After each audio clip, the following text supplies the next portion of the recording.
Tinfoil hat. Oh, what the fuck are you guys even talking about? Global controls will have to be imposed, and a world governing body will be created to enforce them. Welcome to Tinfoil Hat. We go deep, homeboy. Aaron, open your mind. Drink from the fountain of knowledge. There's lizard people everywhere.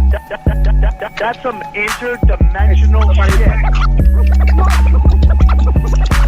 Wake up, Aaron. This is only the beginning. Dude, you just blew my mind.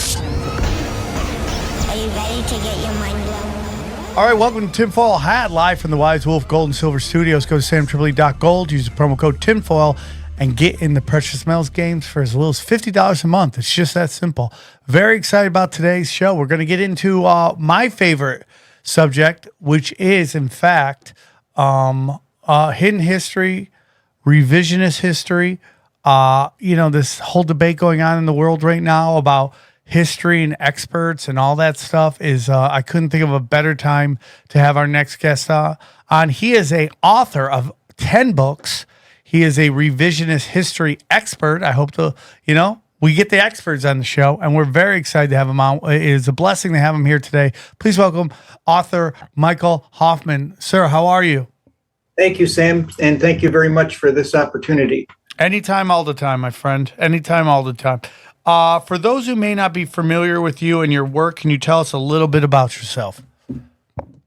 Well, I studied at the State University of New York at Oswego and also Hobart College in the Finger Lakes region of upstate New York. I worked as a reporter for the Associated Press. I covered all kinds of crimes. I was on the Son of Sam case. I was on the double initial murders.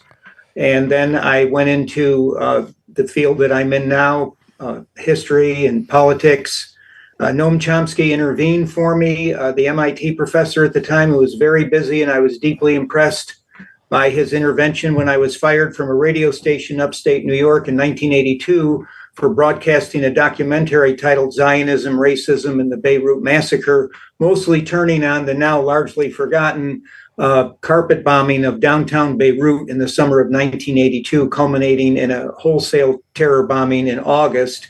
And of course, we're familiar with those sites now from Gaza since October 2023. And so from there, I moved on to working for the Institute for Historical Review.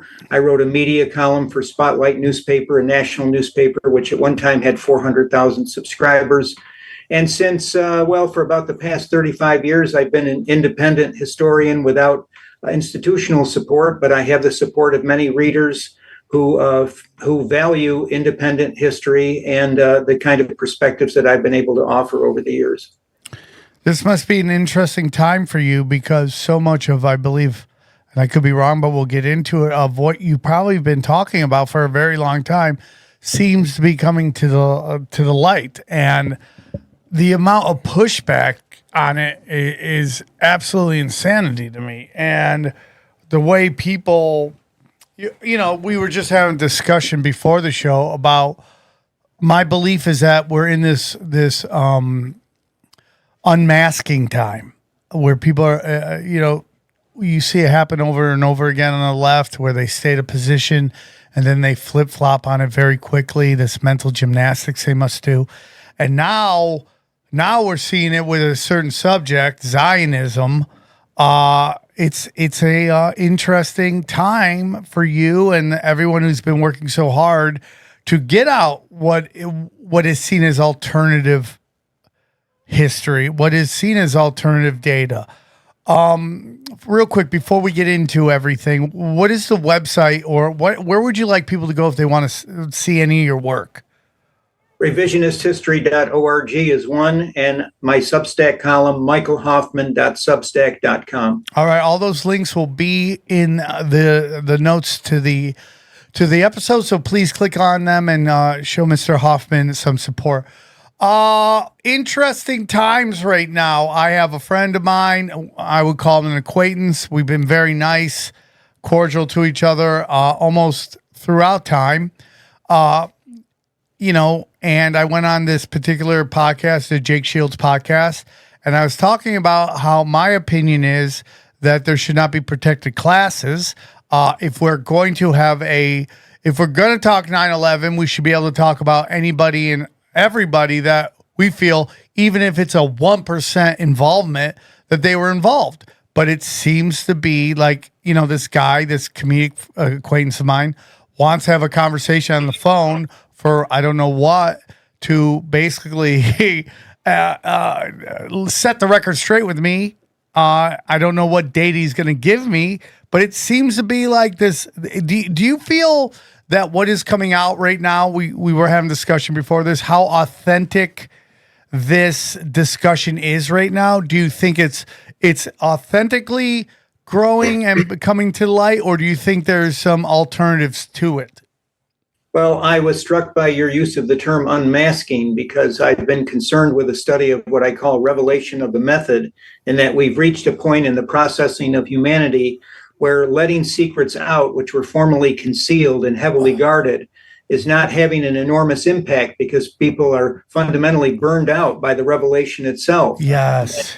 Many people about that. Many people in the conspiracy theory movement, I find, are so burned out and so demoralized that they're no longer in the movement in order to seek the truth and prosecute the perpetrators, but rather to get a dopamine adrenaline rush and then go from one thrill to the next. And if you or I don't offer that next thrill, then they abandon us for whoever can offer that. But veritas and the truth is not necessarily in it.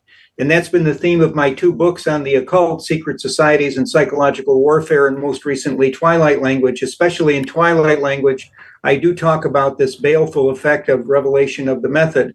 So what we need to do is we need to humanize people, to take them from the dehumanization process, which this entire alchemy, which is out there on the internet and video and so forth, and take them back into being human so that they can perceive these things. And one of the things I advocate is a fast from the internet, a fast from electronic data. Stare at the printed page for a couple of weeks. Up here in North Idaho, where I reside, it's rather easy to do that. Just take a walk out your back door, and you're in one of the national wildernesses. But nonetheless, it can be. I lived in New York, and it can be done there. So that's one point, the psychological aspect of it. And then otherwise, I'm very happy to see that my work, for example, is being exposed to the public, and I'm having a chance to disseminate it. Substack has been a big help, and of course the website. Even though I'm constantly interdicted, Google in the search engine, if you look for revisionist history, there's like 50 entries for Malcolm Gladwell,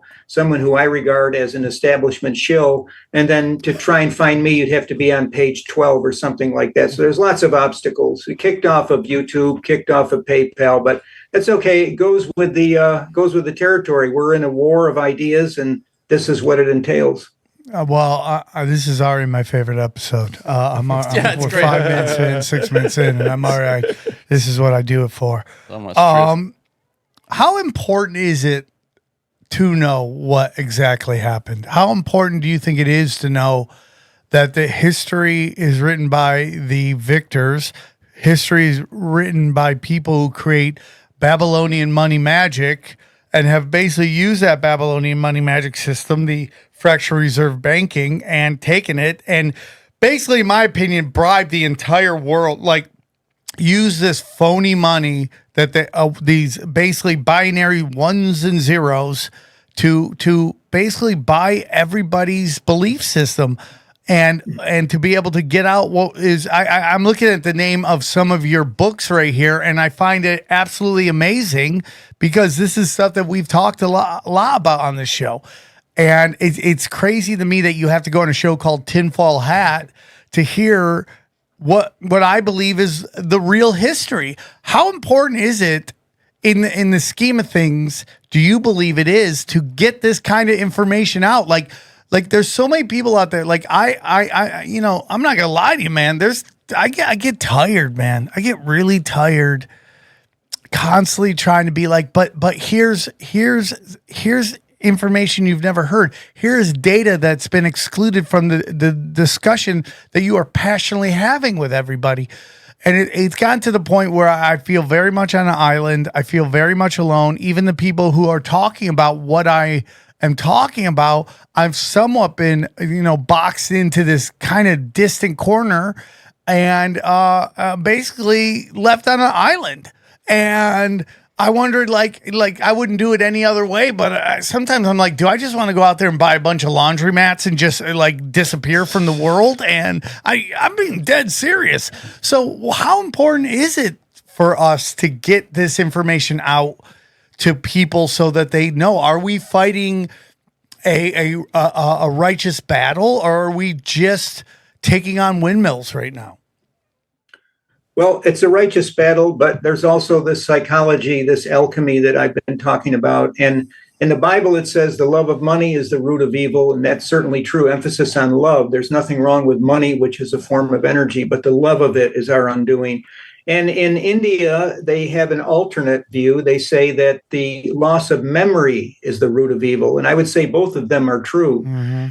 And the system that is opposing us, opposing our humanity and wanting to lock us down, is most heavily invested in this loss of memory. So that, for example, on April 19th, this past weekend, the 250th anniversary of Lexington Concord went by, where the farmers stood up against not British troops, as conformist history says, but their own police, okay?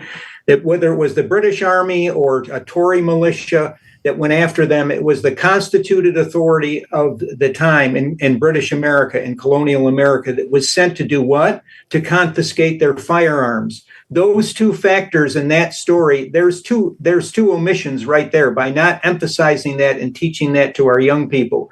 Lexington and Concord, the shot heard round the world, the first real battle of the American Revolution was fought over the confiscation of guns by the constituted authority of the time, whereas conformist history presents it as being foreign troops shipped over from Great Britain doing this. Wherever they were shipped from, they were the constituted authority, and yet American farmers stood up against them. That's a titanic moment in our history. It's the 250th anniversary. I didn't see much about it. And that's frightening to me, because I think that this is being instilled in us, and we have a society which is increasingly obsessed with Hollywood celebrities and music celebrities and fashions. And even if you go on websites like the New York Post, owned by Rupert Murdoch, which is supposed to be a conservative outlet interested in the survival of the commonweal, and you find all of this gossip about who's sleeping with who and who took this drug and what murder occurred in the backyard of some Long Island wealthy person. And so there's this disorientation, and it's being exploited maximally. So it's more than ever important that we understand the past so we're not condemned to repeat it, which is another saying, I think, by George Santayana, who said that. And if we forget, and this amnesia is instilled in us, then we're just lost, because the lessons of history are very important. It's one of the reasons America arrived at where it was, the awareness of this concept of the divine right of kings, absolute monarchies, and how, for example, in the mid-17th century, the British, for the first time, overthrew their king, executed him. He was a tyrant. And then this was the template for the American founding fathers. Had they not remembered that and all its myriad details, we may not have had our revolution. We might have been in the same state as Canada, Canada is basically what America would have looked like had we not fought our revolution, which means a prescription against the proscribing of freedom of speech and freedom of press. Now, we certainly have some of that in America today, but it's controversial, and we can fight against it through various means. But in Canada, it's a principle that what the king said, what the queen said, and now, as you say, this Babylonian money system says, it's here in the United States. I wrote a book called Usury in Christendom, the mortal sin that was and now is not, on what the Bible and what Christian tradition for 1600 years up until the Renaissance taught about the renting of money, which it was considered to be a dreadful thing. You could have loans, and I explain in my book how those loans were undertaken without interest. But it's all part of this picture, and it's never more important than to teach history and to teach it correctly. And I've often felt that the teachers that inspired me were the great storytellers. They had a story to tell about Abraham Lincoln walking into a dance when he was 18 or 19 years old and upsetting all the girls there, not because his pants were too short or his arms were sticking out of his sleeves, but because they knew he was going to draw all the boys and men over to the corner of the room to listen to him tell dirty jokes. Okay, you saved me, dude. If you can introduce kids to an interest in Lincoln in that way, not necessarily through a lewd anecdote, although Lincoln could be pretty obscene, I think that's the way you do it. And there's other aspects of the case. The night that Robert E. Lee surrendered to Grant, Abraham Lincoln was sitting on the bed of his wounded, he'd been injured in an accident, William Seward, as Secretary of State, sitting on his bed, holding his hand. He wasn't even aware that the surrender had happened, and because he'd been out touring Richmond, Virginia, and areas like that. And what was his first interest? To rush back to Seward's bedside and to console him. And only when he returned to the White House about 9 or 10 p.m. that evening did he find out that largely, although not entirely, the war between the states was over with. So it's very important to me. It's a sacred mission to teach history, to make it interesting to kids, not just numbers, dates, and figures, and then also to undertake what we're trying to do here on the program, which is to not be dissuaded from these forbidden topics by the various gatekeepers who are telling us that we're haters and when we're dreadful people for doing this, when in fact I say, who indeed are the haters? If I'm trying to explain what is the theological root of the genocide taking place in Gaza, how is that hateful? I'm trying to expose hate. So often there's an attempt to turn the tables on us, but I reject that, and I welcome debate. I've been trying to debate Ben Shapiro for years, but no takers. Yeah, it's crazy to me how there's so many people whose brand has been to debate blue hair, purple hair, green hair, college kids, and they just curb stomp these because they are kids. We've created a system in which basically a childhood goes now into your mid-20s. At least. I mean, have you seen pictures where they compared like a 24-year-old in 1960 versus a 20-year-old today? The 20-year-old of before looks like the parents of the 20-year-old today. They've already had kids and done 3 years of factory work, you know. And it gets into like, and I don't want to stray from the course, but it's like when people get all this plastic surgery done, they can't shave the years out of their eyes. No. You can nip and tuck till you're blue in the face, or look like a cat, which seems to be the end result of all this stuff. Horrible. But at the end of the day, it's like we see that you've lived life in your eyes and your neck too, and your hands. Yeah, they for can't your, for sure. They cannot fix hands or but neck. to get back to it, it's just like. I always say I don't think people are getting dumber. I just think they're getting just saturated and drowned in just useless data. And this goes back to what you're talking about, the New York Times. Who's on drugs? Who's dating who? What OnlyFans is suing what celebrity today for just stupid stuff that makes no sense? And you know, like we just did an episode, and again, I don't want to get too far off it, but like the little season, like, are we in this like end of this low vibrational time when evil is celebrated? I look at like, you know, I hate to say it, just look at comedy and who gets promoted and who doesn't. It makes me really sad. And it goes back to this kind of like thing going on right now, this demonization of Jesus with not everybody, but this section of the internet is really into that. This guy who is presented to us as love and light, but now he's this, he's not this, he's this. Who the image of him that we see is not real. Blah blah blah. It goes on and on and on. And you know, when you see Jesus walks into this market or this temple or wherever, and he kicks over a table of people doing usury and says that's evil, that says something to me. That story is never ever challenged, that he kicked over a table, and here we are where we have this system ran out of Switzerland by the Bank of International Settlements, which controls all of these Federal Reserves, these centralized banks, and what they're doing to the world. And it's absolutely insanity to me, and how nobody when someone goes, hey man, this president, regardless of what you think of Trump, for this discussion right here at this moment, let's say he's he's trying to do good. Hey, man, I want to get rid of the IRS and possibly the Federal Reserve, and people lose their minds. It blows me away. All right, real quick, I want to tell you about our good friends at Wise Wolf Gold and Silver.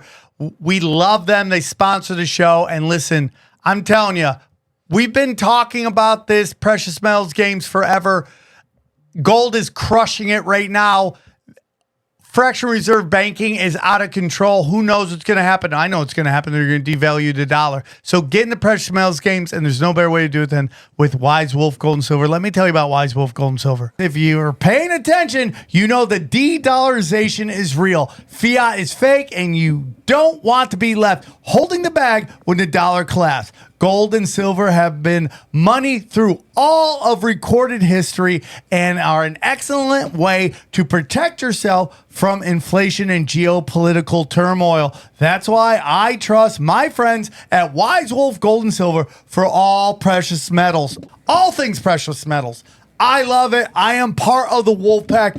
Every month I have precious metals sent right to my house, and I love it. See, Wise Wolf Gold and Silver is veteran-owned and A+ rating by the Better Business Bureau. No transaction is too big or too small. You can even roll over your 401k or IRA into physical gold and silver. And if you think you can't afford precious metals, think again. With the Wolfpack monthly membership program, you can get gold and silver delivered directly to your door for as little as $50 a month. As little as $50 a month. You can have precious metals. You start loading it up, man. By the end of the year, you'll have a good chunk of precious metals. Dude, it's crazy. You just go to samtripoli.gold. You can see all the different plans they have. Man, it's like $50. Lone Wolf, Warrior Wolf, $125. Alpha Wolf is $250. And it just keeps going up. Sent to your house. Right there. It's that simple.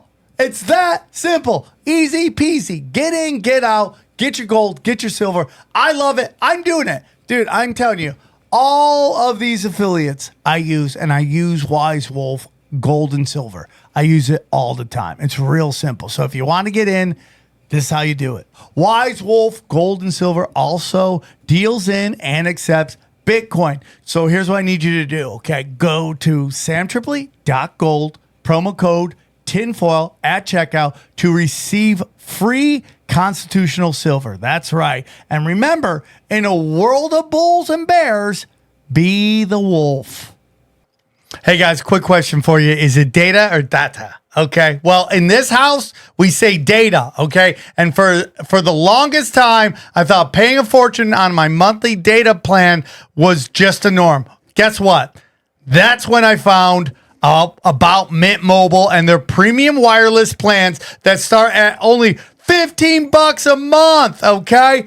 I love it. Why pay all that money for the same thing? It's really simple. And Mint Mobile will allow you to get out of the chains of overpriced cellular plans by keeping it $15 a month. Dude, and let me just tell you something. It is really clear. Their whole system is great. Why do I got to pay all this for the big boys who are just trying to overcharge me when I get the best service for a low price? Right, Xavier? Of course. It's the cheapest in town. Yeah, there we go. It's the cheapest in town for just as quality, if not better. That much better. Right, Johnny? Absolutely. I want you to say bye-bye to your overpriced wireless plans, jaw-dropping monthly bills, and unexpected overages. Mint Mobile is here to rescue you. All plans come with high-speed data or data, that's your choice, and unlimited talk and text delivered on the nation's largest 5G network. Use your own phone with any Mint Mobile plan and bring your own phone number along with all your existing contacts. You just ditch overpriced wireless and get 3 months of premium wireless service from Mint Mobile for $15 a month. No matter how you say it, don't overpay for it. Shop data plans at mintmobile.com/tinfoil. That's mintmobile.com/tinfoil. Upfront payment of $45 for 3-month 5 gigabyte plan required, equivalent to $15 a month. New customer offer for first 3 months only. Then full price plan options available. Taxes and fees extra. See Mint Mobile for details. And we thank you for sponsoring the show. So where would you like to start? I know we're a little into the show already, but where would you like to start? What would you like to kick off? Oh, real quick before you do that, sir, sorry about that. If you go to samtripoli.com and go to events, you can get dates. You can get tickets to my live shows. Burbank, the Revival's back on the 1st of May. Bellflower, I'm at the Stand Up Comedy Club, Cleveland, Ohio, at Hilarities. And now we just added, it will be on my website by the time you hear this. On the 14th, we're in Pittsburgh again. I really appreciate them having out. And the San Diego day has changed. I'll get you the new dates on that. So where would you like to start, sir? I'm going to start on a fairly radical plank. I'm in relating that I'm weary of Israeli supremacy, Sam, in Congress and in the media, and the expectation that all respectable people must submit to its hallucinatory egomania, for want of a better word. And I say that I risk being demonized or canceled just by stating that truth. We're called to worship one God in heaven and not a multiplicity of false Zionist gods on earth. Lord Jonathan Sachs, who is highly regarded as a scripture scholar, he's deceased now, was chief rabbi of the United Hebrew Congregations of the Commonwealth of Britain. And in a disgraceful review of a book by Jonathan Rosen called The Talmud and the Internet, this esteemed chief rabbi wrote, and I quote, "Rosen loves as I do the extraordinary moment in the Talmud in which God is outvoted on a point of Jewish law and celebrates the fact that his children have defeated him. In the world of the rabbis, not only do men study the word of God, God studies the word of men," close quote. Rabbi Sachs is referring to a tractate in the Talmud Bavli, which is to say the Babylonian Talmud, Bava Metzvah 59b, in which Rabbi Yehashua contradicts God by declaring that the law is rightfully decided on earth by the rabbis and not in heaven. And the Talmud has God admit he was wrong. It puts these words into God's mouth, quote, "My sons have defeated me. My sons have defeated me." So the Talmudic mentality contradicts God himself. It will certainly not brook any restraint from international laws or courts or any pleas from humanitarian considerations. Zionism is an occult dictatorship emanating from the Torah Shebil Pech. That is to say, the counterfeit Torah founded upon the traditions of men, the oral law that Jesus condemned in Mark 7 and Matthew 15.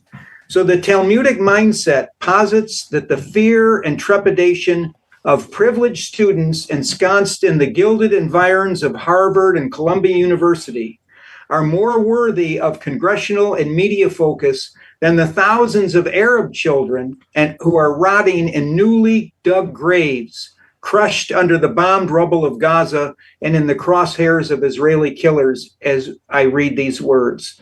So I think that what we need to understand is that there is a real world result as a result of the weaponization of the Talmud by Zionism. That's one of the things that really burns in my heart about this, is I see these children being massacred and their mothers and fathers, the non-combatants, massacred, and it's just business as usual in America. You know, it's like, oh, well, we wish it wouldn't happen and so forth. It's a type of Holocaust in my view. And so what the question comes to, is there a theological basis for this? And there is, but it has to be nuanced, Sam, because we have to walk between two extremes. The extreme of Jew hate, which is ungodly and wrong, and I've seen too much of it, the misuse of some of the information that I'm providing here. But then on the opposite side, the idolization of Judaic people, which is also ungodly and destructive, especially if it turns into a kind of racial supremacism, which I think we're seeing in the Middle East, certainly a theological supremacism.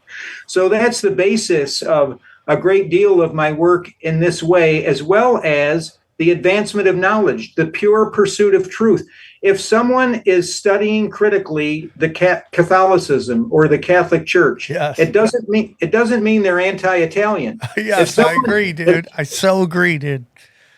Yeah, and if somebody is studying Talmudism, as I do, I actually consider myself an ally of Judaic people, and I've had Judaic people help me in my research. My big textbook, Judaism Discovered, of 1,100 pages. Some of the translations I used were provided by a Karaite. And many people they think that today's Talmudists are Karaites. Karaites are the Judaic people who only adhere to the Old Testament and reject the traditions of men, which is the oral law, the Torah Shebil Pech. And they came and helped me with some of those translations. And of course, I've been friends with many Judaic scholars like Noam Chomsky and others. So the point is this is not anti-Judaic. If anything, it's helping to free Judaic people. Those few, by the way, who even know what the Talmud is, because most of them, if they knew the contents of the Talmud, they would condemn it. We need to keep that factor open. But as far as dissuading Judaic people from the aura of reverence, which surrounds the Talmud and the creed of Talmudism, I think that's important not only for the survival of Arab people in Syria, Lebanon, and Palestine, but also for the truth, the pursuit of the truth. And there's a lot going on here, and I thank you once again for this opportunity to bring it forward. Can I ask you now, to what extent would you say the average person who lives in Israel, to what extent are they knowledgeable about the Talmud? Because these are the people that are going to have to serve in the military and in the end. Well, it's increasing. It used to be, of course, that the Israeli state was founded by atheists and Marxist-Leninists. Right, yeah. And so then as time has gone on, the demographic has worked against them because typically secular people are not having enough children to reproduce themselves, which is 2.1. In other words, every other family has 3 children, whereas the Talmudists are, and also they're what's so-called religious Zionists. You have to sort of make a distinction between the settlers who practice one type of Talmudism, the homicidal settlers who are now trying to take over the West Bank, and then the Haredi, or Hasidim as we call them in the United States, who are practicing a somewhat different form. There's also a splinter group of Hasidim who are anti-Zionist. At one time, all Orthodox Talmudists were anti-Zionists in the 19th century because there's actually laws in the Talmud about not taking up the sword against the Gentiles until the Messiah returns. But that notion was, or that theology actually, was overthrown at least by 1920 with an aptly named rabbi named Kook, K-O-O-K, who began to merge Zionism with the Talmud, and now that's largely carried the day. But most of the Israeli population is still secular. They probably have, like the population in America, possibly taken a peek at the Talmud. They probably have also heard that the Talmud represents the micromanagement of the lives of Judaic people down to the most minute particulars.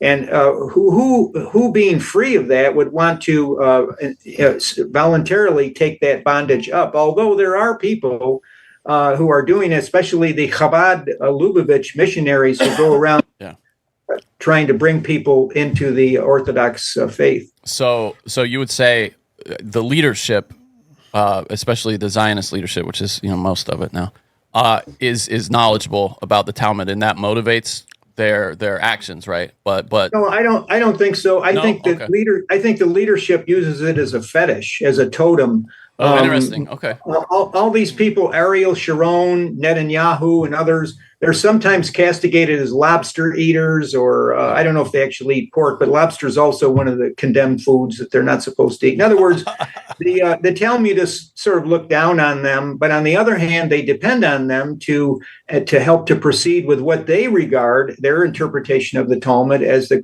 absolute extirpation of the Palestinians, so that they can have this rule almost across the Middle East. However, now under Netanyahu, in order for him to retain power, he has had to reach out in some significant ways to some really wild, racist, right-wing Talmudists, such as Ben Giver, Itamar Ben Giver, and Bezalel Smotrich. And these are guys that are Kahanas, followers of Meir Kahana, who wrote a book called They Must Go, saying that the Arab population had to be expelled. He advocated the murder of Palestinians openly. And so this is a factor, certainly, but the Zionists rely on the Talmud, like they rely on their spurious interpretation of the Bible, the Old Testament, as a means of justifying all of this bloodshed. So naturally, they use it. But as far as whether they even know what a daf yomi is, in other words, a page of the Talmud, or they've actually sat down and read any of it, I sincerely doubt it, because the Israeli state is pretty, very largely secular left-wing society. But this is what we're facing right now, is an increase in the army, for example, because of one of the books written, Torah Hamelech, based on Maimonides. I'm sure you've heard of the medieval rabbi Maimonides, who was an authority in halakha and Judaic law.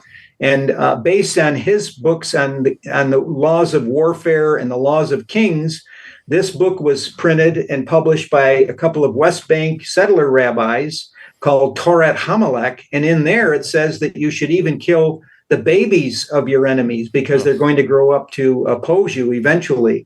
And so you do have now an increasing number. I wouldn't want to try and put a figure on it. Is it 5, 10, 15% of the Israeli armed forces are oriented this way, are actually Talmudists? On the other hand, Zionism has its own racism. I mean, Zionism is a military force put into effect since 1948 there, has been always dismissive of the Arab people from a point of view, one could say almost from a modern point of view, as being backward, primitive, not equal to the Ashkenazic Judaics who came in from Eastern Europe and Germany. And of course, there's been a divide between the Sephardic Judaics, who are the so-called Oriental or Middle Eastern natives to the actual natives to the area, and the Ashkenazi. The Ashkenazi continue to dominate in the Israeli state, but there is this cleavage. I've often said that it's the anti-Semites who keep the Israelis united, because there are so many different factions there that they would tear each other apart if it were not for this exterior menace. And of course, terrorist groups like Hamas are the worst enemy of the Palestinians. And I completely decry what happened in October to those 1,200 people. I know about the Hannibal Directive, and I know that in some degrees, Max Blumenthal did a wonderful video. Yeah, he's great. On the exaggeration of the mass murder. But there's no doubt mass murder occurred, and Hamas undertook it, and they bear responsibility for that.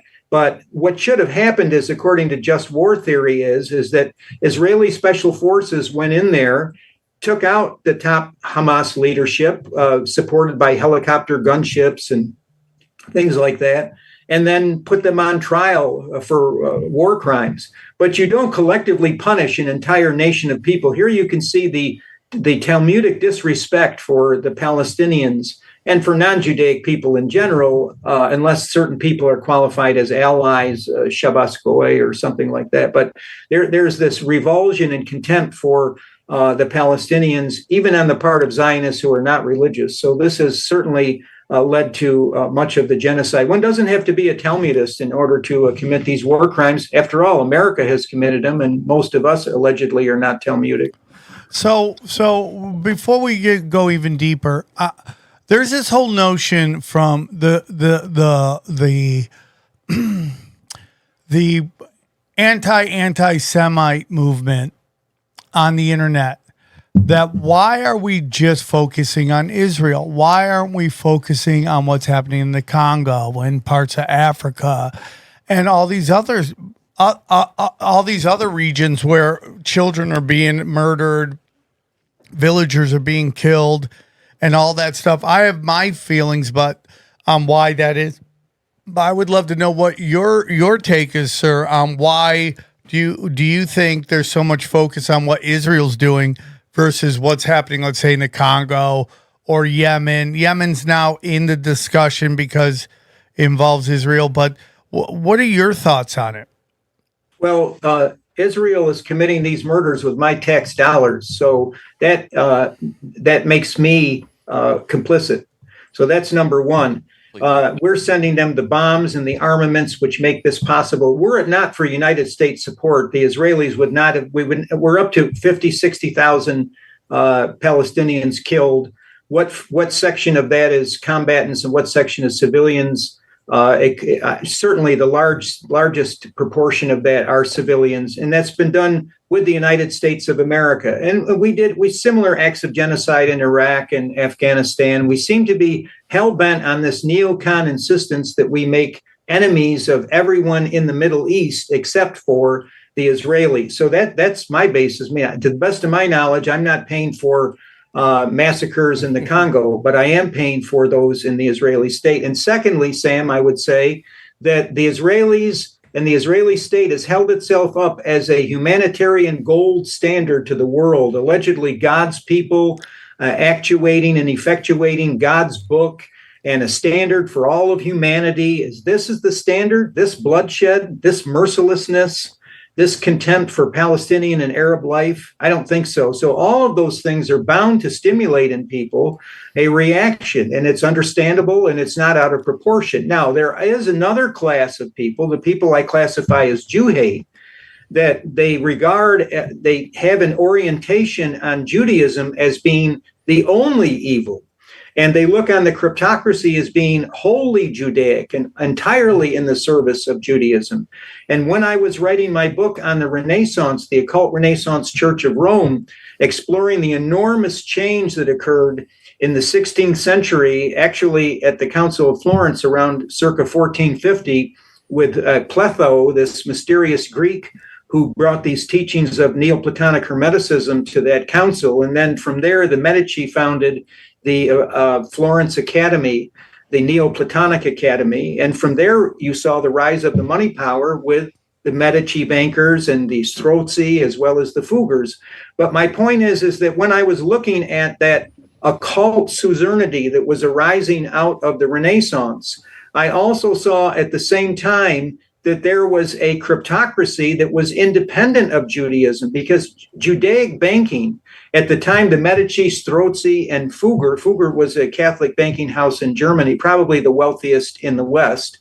When they were doing that, the Rothschilds were nobody. They were rag pickers and pawnbrokers. So the notion, and a lot of this comes out of Ezra Pound, who I respect a great deal, but he begins his analysis of the usurious economy with the Bank of England in the 17th century. He has a soft spot for the Medici and Renaissance Italians in general, which I think is misplaced, but I still honor him for his courage in many other respects. But nonetheless, I saw a non-Judaic cryptocracy operating in the Renaissance with regard to this money issue, with regard to the introduction of the occult into the Catholic Church.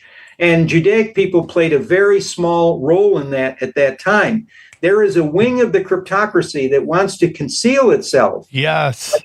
Putting forth an entirely Jewish face on things. Yes. And that's a distraction, and it's highly misleading in my view. God, I wish I was as smart as you, because you articulated that so wonderfully. And I flung first grade, so I could never get that across. I talk about this all the time. It's like, for me, there were large, powerful religions before Abraham, before the Abrahamic religions.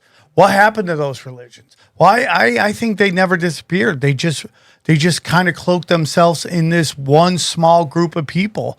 And I think there's levels to this stuff, and this is just Sam speaking based on 880 episodes of this show going on 8 years.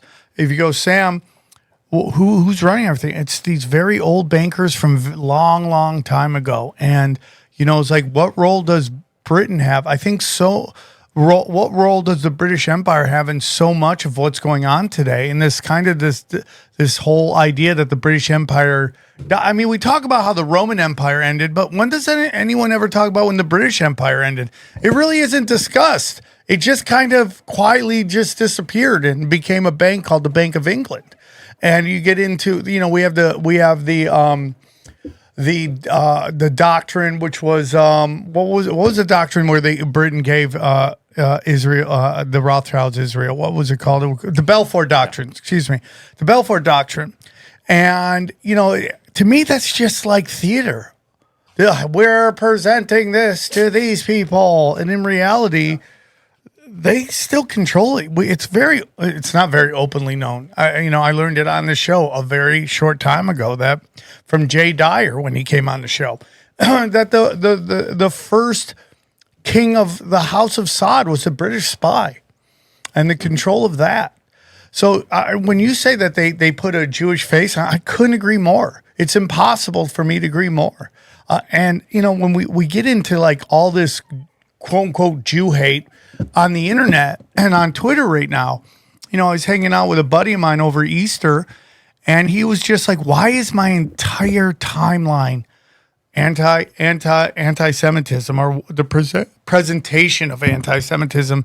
And I go, personally, that's the game plan. Like all these religions have this kind of end of days, scenario where all the Jews go back to Israel, and Jews think that will mean that the Jews will be the rulers of the humanity, and the other side thinks that the Jews are all going to go to hell, and neither of them is a good ending to this. But if you study Hitler, there's a big discussion that Hitler's whole role was to scare European Jews back to Israel, to go to Israel to fulfill prophecy. And, we've gotten into this a lot. We've had many discussions on Israel, Adolf Hitler, what his role was. The discussion of Adolf Hitler is now becoming mainstream when you couldn't discuss it before. And like who he was he authentic to that? And how I always ask people, why didn't Hitler go into Switzerland? If he hated the bankers so much, why didn't he roll into Switzerland? And the only answer I can get is because they had giant hills. People are like, oh, they have big mountains. You can't go into the big mountains. I go, well, if we believe they're in Antarctica, they're working with aliens or whatever occult weirdness is going on in Antarctica. Why couldn't they go into the hill? Well, nobody really wants to take a look at that. In all these, and excuse my language, sir, but all these Hitler dick riders that are out there like championing this guy like he's the greatest to ever do it. I go, how does he rise up in a country that was so on lockdown after World War I, completely and utterly in control of the international bankers? How does he rise? He doesn't rise unless they want you to rise. And there's this argument about Trump. It's like, and I've said this before, like when you get all these cases thrown at you and you pretty much beat all of them except for one where it's a civil suit, like that's kind of crazy to me. That's like really crazy to me. You're pretty good in court. I'm surprised that's crazy to you. Dude, if Trump hired me to be his lawyer. That's what I'm saying. You're the best lawyer I heard about you in traffic court. You've really crushed it. But it's just this kind of, people can't come to grips with that their brainwashing isn't correct. And it's happened at almost every single level, everywhere. And, going back to the Congo discussions, like when I see the Congo has handlers on every single one of our politicians, except for Thomas Massey, right? Seems like that's why Israel is so big in the discussion, how they openly brag about deciding who gets elected in America. And I've said this before, and I do believe you are correct that there are layers, many, many layers above Jews, above Israel. But, when Israel is basically treating America the way America treats Latin America, where we openly assassinate leaders, we manipulate movements, we manipulate politics and government, it's like that's a big reason why we discuss it. Hey, got a question for you. Are you a working man who working? Okay? Yeah, me too. Just like this guy, just like that guy. And if you're going to work, you need the best work clothes possible. And that's where our good friends at True Work come in. Let me tell you about True Work. True Work is hell-bent on creating a more technically high-performing workwear in the world, okay? True Work's story begins in the Colorado mountains, where a trade worker knew there had to be a better solution than the wet, heavy gear that was weighing him down. True Work was born. Bang, bang, pow. Every True Work product is engineered for maximum comfort, protection, and efficiency with a minimal bulk and extra weight. I'm all about that, okay? Denim and cotton canvases haven't changed much over the last 200 years. True Work upgrades traditional classics by using the same fabrics worn by elite outdoor athletes, okay? Soft, stretchy, sweat wicking, soft shell work pants are the major upgrade over wet, heavy jeans. Let's go! Wind and waterproof shells use intelligently placed insulation for streamlined warmth that lets you stay mobile and agile, okay? Like in the streets. Okay, that's what we're talking about here. True Work has over 50,000 five-star reviews and countless stories from trade pros in every state and every job across the country. So upgrade to True Work for a major change in the way you work, okay? True Work helps you be your best when your best matters most. Check out the full lineup and get 15% off your first order at truework.com/tinfoil. That's 15% off at truewerk.com/tinfoil. And we thank True Work for sponsoring the show. What would you like to get on? Would you like to discuss usury? Would you like to get into that? Or what would you, secret societies? What would you like to get into, sir? Well, I'd like to do, it's your program. You can tell me. I was here to discuss my book, Judaism, Strange Gods, but I am willing to expand out. For example, it's very interesting what you had to say about Hitler, because if there wasn't any Nazism, I don't believe there would have been an Israeli state. And also, he got into power by arguing against taking up Gottfried Feder. The economist Gottfried Feder was one of the most distinguished enemies of usury in the 20th century. And he wrote a book called Breaking the Chains of Usury Slavery. And Hitler latched onto that because he knew the German people were hungry for that. And he made it the platform of the NSDAP, the National Socialist German Workers' Party. It was actually had a left-wing tinge to it, National Socialist, opposed to banking and usury. And Gregor Strasser was a big part of that. And then when he came to power, he completely betrayed that movement. He exiled Feder. Feder died of a broken heart around 1940 or 41, having been swindled by Hitler and seen his plans go up in smoke. Other usury campaigners, like Strasser, were murdered on the night of the Long Knives under the false pretext that some of them were plotters, such as Ernst Röhm, the head of the stormtroopers, the SA. But Strasser certainly was not. Many innocent people were killed in those days as Hitler settled scores against anyone who could dissent from his betrayal and point it out. So what did he do? He suppressed the Judaic bankers, the Judaic usurer bankers in Germany, and elevated the so-called Aryan bankers. And that they had the same usury, the same enslavement of the German people in usury. But Hitler was okay with that because there is this banking element behind him. There's also this occult element because he got involved with theosophy and some of the 19th century occultism when he got out of the army and was charged with being an espionage agent for the army and various sects, various populist sects that were arising. That was ideal for a person of his oratorical skills to come into power like that, which is exactly what he did. And he was a disaster for Germany. He put a gun in his mouth and pulled the trigger. He took not only himself down the roads of suicide, but he took his people down. No one in their right mind would attack the Soviet Union in June of 1941 across a frontier that was 1,000 miles long, where you had to supply your army. And the alibi is always, well, Hitler had evidence that Stalin was going to attack Germany.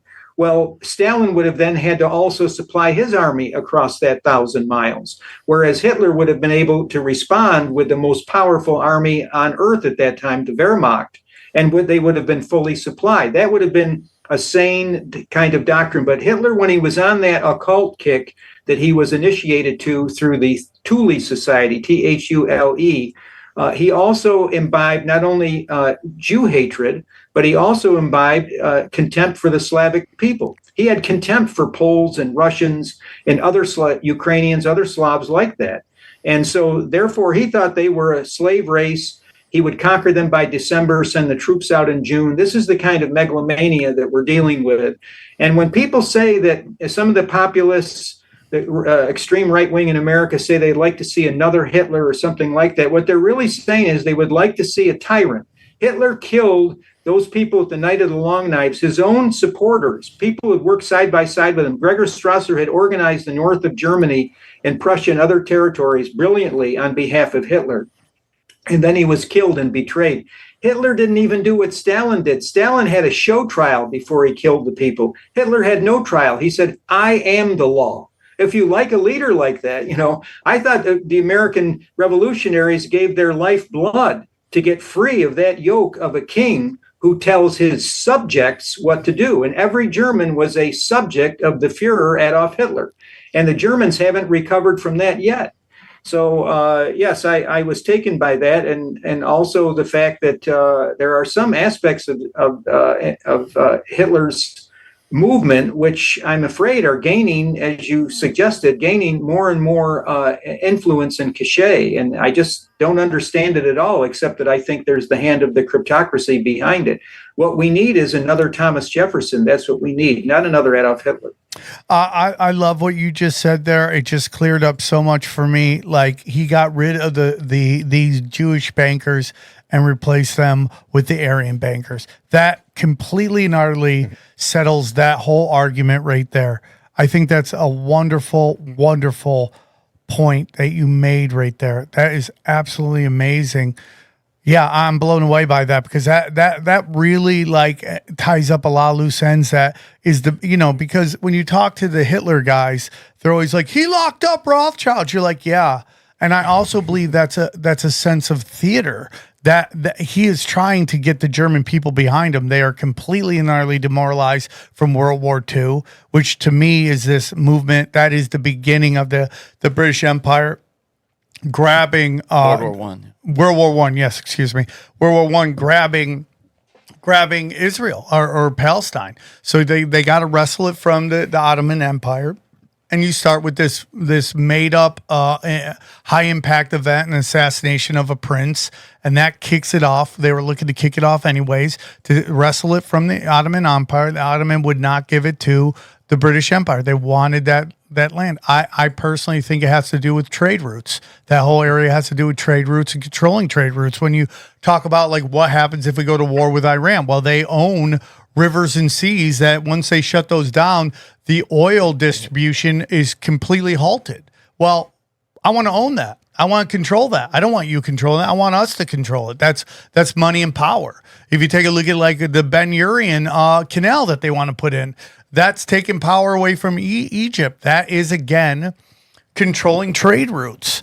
And Hitler was very, very, very, very big onto that. And there's a lot of discussion, and I don't know your thoughts on it, sir, but there's a lot of discussion that a lot of the people in these camps, of this Holocaust camps, regardless of what you may think of them, a lot of them were the Orthodox Jews who were against Zionism and the control of that. When you see that, like the Nazis, even before Hitler was, the head guy in charge, they were doing deals with the Zionists to get them to move to Israel. They were complicit in that. In like money deals? Well, the deal was that they would give them safe travel to Israel if they agreed to buy German goods. And, so that everyone's like, oh, it's business. No, dude. It's not business. It's literally fulfilling prophecy. That's what they're doing. And I love that, the whole discussion of the occult is very interesting to me, and Hitler's history. There's a lot of people have a discussion of Hitler's history, but I love everything you said right there, dude. Thomas Jefferson over Hitler all day, every day. Give me another Thomas Jefferson. I don't know if we could ever get to that right now because we're so divided. But yeah, man, that's a well. Thank you for that point. Now let's get into strange gods. Where do you want to begin? Well, I think that what I should do is I should answer some of the few critics who dared to take me on in this. When I say dare, I don't mean any sense of braggadocio. It's just that when you have people like Ben Shapiro who claim to be masters of these texts, and yet if it was a simple case of destroying me and demolishing my thoughts, why not have me on? Maybe he doesn't even have to mention my books or my website, revisionisthistory.org. He could just say, Mr. Hoffman, I'm going to have you on, and all I'm going to do is mention your name. I would still go ahead and debate him. So what does he have to lose? But I think actually he has a great deal to lose, because one of the things the critics say is that the Talmud of Babylon and its successor texts is not authoritative halakha. It's not really law. It's just commentary in a series of debates. And you hear that quite often if you go just one level deeper into some of the horrible passages that are in the Talmud. And that's the reply. That's the first line of defense. It's actually an insult to our intelligence to put that forward, because it means that they consider the person who is they're discussing this with as what's known as an am ha'aretz, in other words, an ignorant peasant. Because and they call Judaic people who are not conversant with the Talmud by that invective. But in order to answer the question, it's necessary that I refute a familiar defense against charges that the Babylonian Talmud is the basis of the laws of Orthodox Judaism. Apologists assert that its more blatantly horrible passages don't constitute the halakha, but only commentary and debate. And the truth is very different. The oral traditions of the Pharisees, what I mentioned to you earlier, the Torah Shebil Pech, is in contradistinction from the written Torah, the Torah Shebiktab, which was given to Moses on Mount Sinai. And then Rabbinic Judaism invented this legend that also on Sinai was given this oral law. And it just so happens that that law was never written down until Israel rejected its Messiah. Once Israel rejected its Messiah, then it became so corrupt that that spurious oral law was committed to writing as the Mishnah, which forms the central axis of the halakha of Orthodox Judaism, and then the Gemara, which follows from it, forms the Talmud. And so in these oral traditions, which Jesus condemned in Mark 7 and Matthew 15, we have the extra-biblical superstitions, the occultism, the self-worship, racist hatred for non-Jews, and sheer nonsense. For example, in the Talmud tractate Ketubot 60b, 61a, 60b, if a woman copulates in a grain mill, she will have epileptic children. If she copulates on the ground, she will have long necks. Apologists assert that the Talmud's only a record of debates, which is known as machat, between Tanaim and Amorim. The authors of the Talmud Bavli, or Babylonian Talmud, are collectively known as Chazal. And that by focusing on one portion of the controversy and upholding that passage as authoritative, the critic errs because there's no legal sanction given to the other side of the debates in the Talmud. It's demonstrably false. The Mishnah and subsequent rabbinic amplifications of it comprise the halakha, by which every believing Orthodox person is bound down to the most minute and intimate particulars of his or her daily life. And so how Talmudic law is deduced and adjudicated is often an enigma to outsiders. And that's what they prey on with these am ha'aretz. They don't tell you that there's a Talmudic indeterminacy, which does not preclude lawmaking by majority rabbinic consensus. The Talmud is a bureaucratic book, whereas the Kabbalah, the other major sacred book in Talmud, in Orthodox Judaism, is a mystical book. And so when we look at the United States government and the parts of it that conservatives don't like, for example, one of the things they've decried is when the Supreme Court makes law. The Supreme Court isn't supposed to make law. That's the job of what? The legislature. So lawmaking by judicial process is effectively Talmudic. This is exactly how the Talmud makes law. And so what you have is then, as a public relations ploy, many Talmudists pretend otherwise, revealing the low opinion they have of the public, who they believe will swallow the line the Talmud's just a book of debates. Yes. And it's not. What it is that it's a complex document. Depending on the translation in English, it's between 35 and 42 volumes. And you have hermeneutical principles on how to interpret that. Okay? And it's all tied into situation ethics. Talmudism is a religion of situation ethics. On one hand, you have, if I bring up the Zugat pairs, I might lose the audience, so I won't make reference to that. What I'll say is there are two influential schools dating from the time of Jesus, the school of Shammai and the school of Hillel. Hillel represents leniency, although that's relative, and Shammai represents stringencies. And these are interpretive tools used to decide how a particular portion of the Talmud, designated as halakha, is to be applied at a given time. And if people think it's like the U.S. Constitution that's supposed to be applied all the time in all of its aspects, then they're lost, because that's not the Talmudic mentality. And so there's these interpretive tools, the 13 hermeneutical principles, and many others along those lines, which really obfuscate what is the point of how to get to the heart of this, okay? And so what I would say is there are thousands of cases where these rules are brought up, rules of derivation and procedure. And this is where people are lost. There's a clear indication of how the law is decided. And it is the law. That's the thing. There's no question about it. And so once we understand that, then we can get to this situation ethics, which is going on. And this is one of the most sensitive areas. And if you think it's too sensitive for your listeners, Sam, maybe I'm being naive, okay, it's not too much that's sensitive, but it's a very hot topic. It's the issue of child molestation in the Talmud. And I say this very carefully because any notion that even Talmudic people are involved in these things, it's not necessarily true.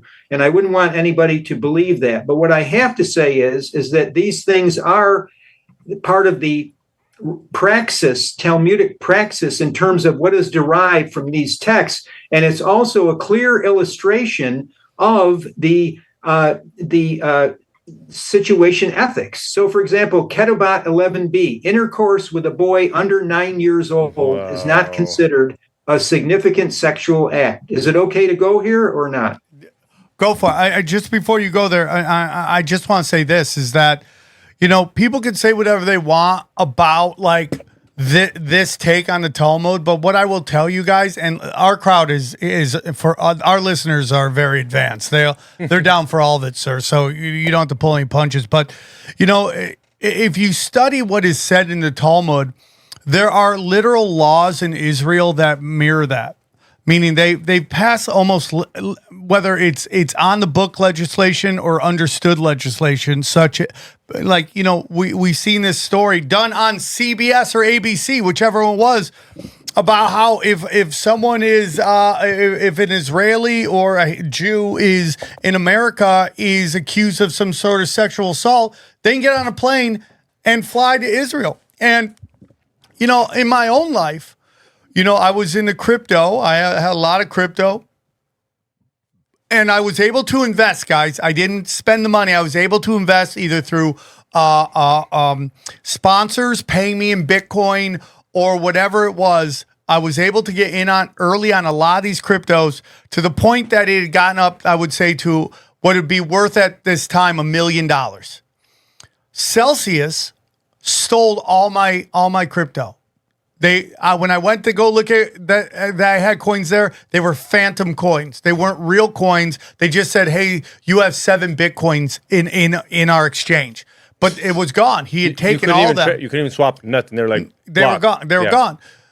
Do you know where they caught him when they arrested him? He was at the airport. Do you know where he was going? He was going to Israel. He was getting on a flight to Israel because he couldn't get extradited back to America if he got there.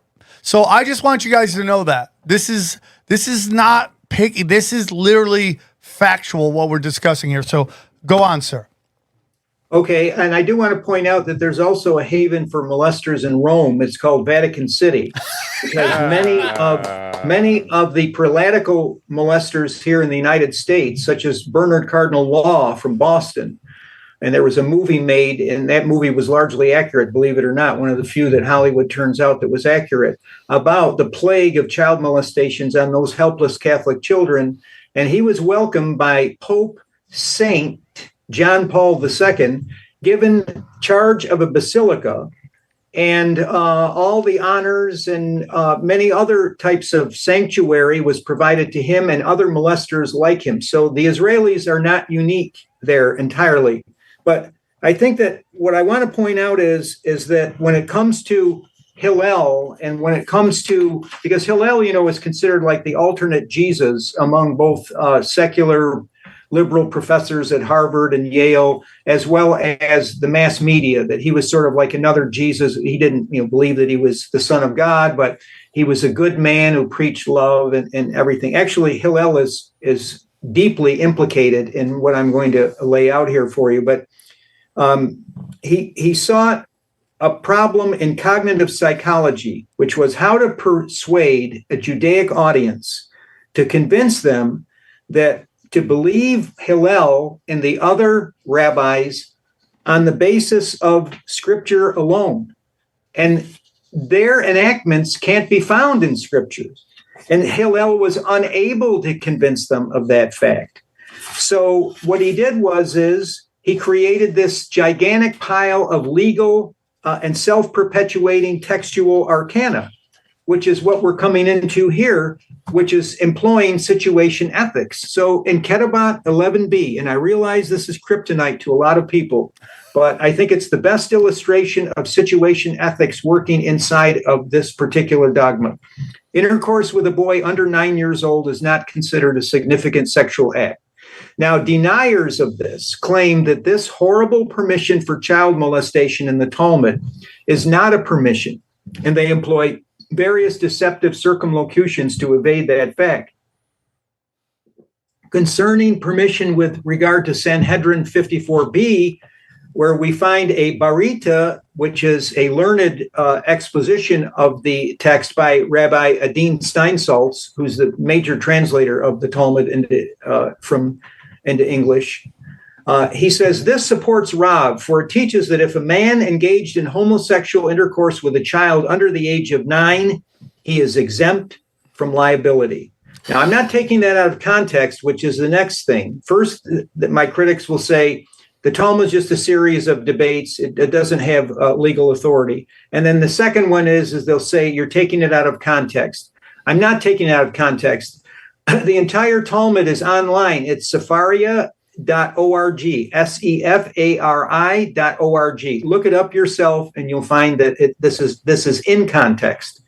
So deniers claim that the exemption applies only to the adult's liability for a specific capital punishment. So in other words, in Leviticus 20, death by stoning is the fate of those who engage in homosexual intercourse. So the term used, however, for exempt, the Hebrew word is patur, P-A-T-U-R.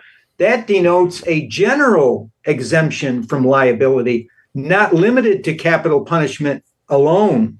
The text says patur, or exempt, without qualification. So the broader phrasing leaves open the possibility that no court-imposed liability applies. So therefore, the broad exemption, not having any clear punitive consequences, can be interpreted as reducing accountability. It effectively permits the act. Also, with regard to Sanhedrin 54b, I'll state it plainly. It exempts the adult from liability for homosexual intercourse with a boy under 9, potentially including all court-enforced penalties. The leniency is obviously ethically problematic, as it fails to impose adequate consequences for a grave act. The exemption creates a practical leniency that reduces court-enforced consequences. This allows the homosexual rape of the boy to go unpunished in a human court. Therefore, this is implicit permission for homosexual predation. I will debate it with anybody. Sanhedrin 54b states, I reiterate, that a boy under 9 cannot be the legal object of sodomy because his intercourse is not halakhically active, exempting the adult from liability. So, the Talmud is a book of loopholes, escape clauses. This exemption creates a practical loophole that reduces court-enforced consequences, and this does indeed constitute what I'm saying, an implicit permission for the homosexual predation of boys. Calling such discussions theoretical or a debate without evidence reflects partisan bias. This ruling stems from Hillel himself. And so that's, one point that I think it's ineradicable, and I don't see how it's debatable, even though there's something called pilpul, P-I-L-P-U-L, where things that can't be debated are undebatable, have been proven, and the Talmudists will nonetheless take in hand. It's a weary, tendentious way of approaching these things, but it really doesn't it doesn't hold water in front of an objective audience that hasn't been schooled in this type of intellectual dishonesty. And so, yeah, it's one of the things. It's the most inflammatory, And the thing is that it's difficult. Sam, you've given me this forum, and I appreciate it. But it's difficult to present these things to the general public because it's like kryptonite to them due to the Jew haters. So the Jew haters have made this like toxic to go into this level because they say, oh, well, inevitably, if you're saying that the holiest book of the Judaic religion teaches this, it must be, the absolutely the lowest religion on earth, and the people who follow it must be not at all.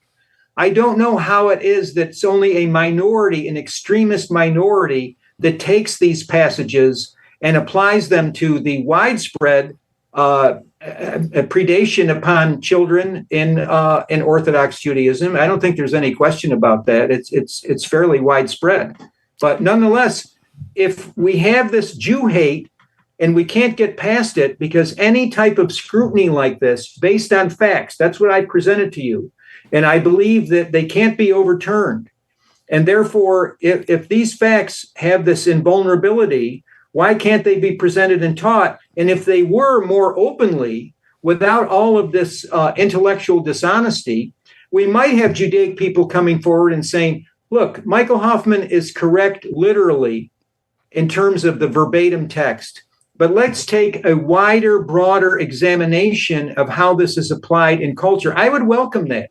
But because this is damned, it's become a damned area of pursuit. And it's become so red hot that anyone who approaches it is risking debanking, deplatforming, shadow banning on Twitter and things like that. There are very few who wander into it. I mean, I basically have this field unto myself, although I find that people will raid my books, take something out of context, they don't credit me for it, and then they push it through in some other area, and you lose control over this information because it has to be within the context of a humanitarian love for Judaic people. You mentioned, Sam, saying that one of the unique things about Jesus, which warmed your heart, was him kicking over the tables of those money changers. And another aspect which is unprecedented in other religious traditions is when he said, love your enemies. Do good to those who persecute you. Bless and pray for them. And this is my way of doing that. It's done out of charity. It's done out of compassion. Both of my books, the textbook, Judaism Discovered, and the book I sent to you, Judaism Strange Gods, has an introduction for Judaic people, talking to them about the charity that I'm offering them, the compassion that I'm offering them. If they feel that I'm wrong, let's come together and let's reason together on this issue rather than putting it in front of a wall of which anyone crosses, then they're just, their financial and reputational life is over with. Can I ask you, is it forbidden? Is that kind of abuse forbidden elsewhere in the Talmud or the Torah? Yes, there are general. That's a very good question. There are general demands that homosexuality is outlawed. So you'll find one part of the Talmud where it will say that homosexuality is wrong. And then you come to this section that says that what I just told you. However, if you apply that gigantic heap of self-perpetuating arcana, the rules of classification, the sevenfold classification for human hermeneutical analysis of the text, right. Then there's a 33-fold one. There's a 13-fold one. This is the job of the Talmid Chacham, the scholars of the Talmud, in order to bring this out and say, well, this is what, is at work here, and this isn't. So if you look at the Talmud, like the U.S. Constitution, say it has to make sense, it can't contradict itself, you're lost. Mm-hmm. And the interpreters of it will themselves say that, no, this goes to show that, you're uneducated, you're ignorant, you don't realize how we emphasize these things. But for me, when you have a text like the ones that I brought out to you, Sanhedrin 54b, for example, what is to argue? It's an obvious Jeffrey Epstein kind of a manifesto for what you want to do to a little boy. And the permissible age for girls is 3 years old. So, I mean, you can see the potential for abuse here. Wow. Now, I was raised in New York. I grew up with secular Judaic kids. One of my closest mentors was a man named Levine. He was a man that introduced me to classical music, even though my own father was very much into opera and classical music, but he was too busy with his profession. But Mr. Levine did do that for me. He was a cultured gentleman.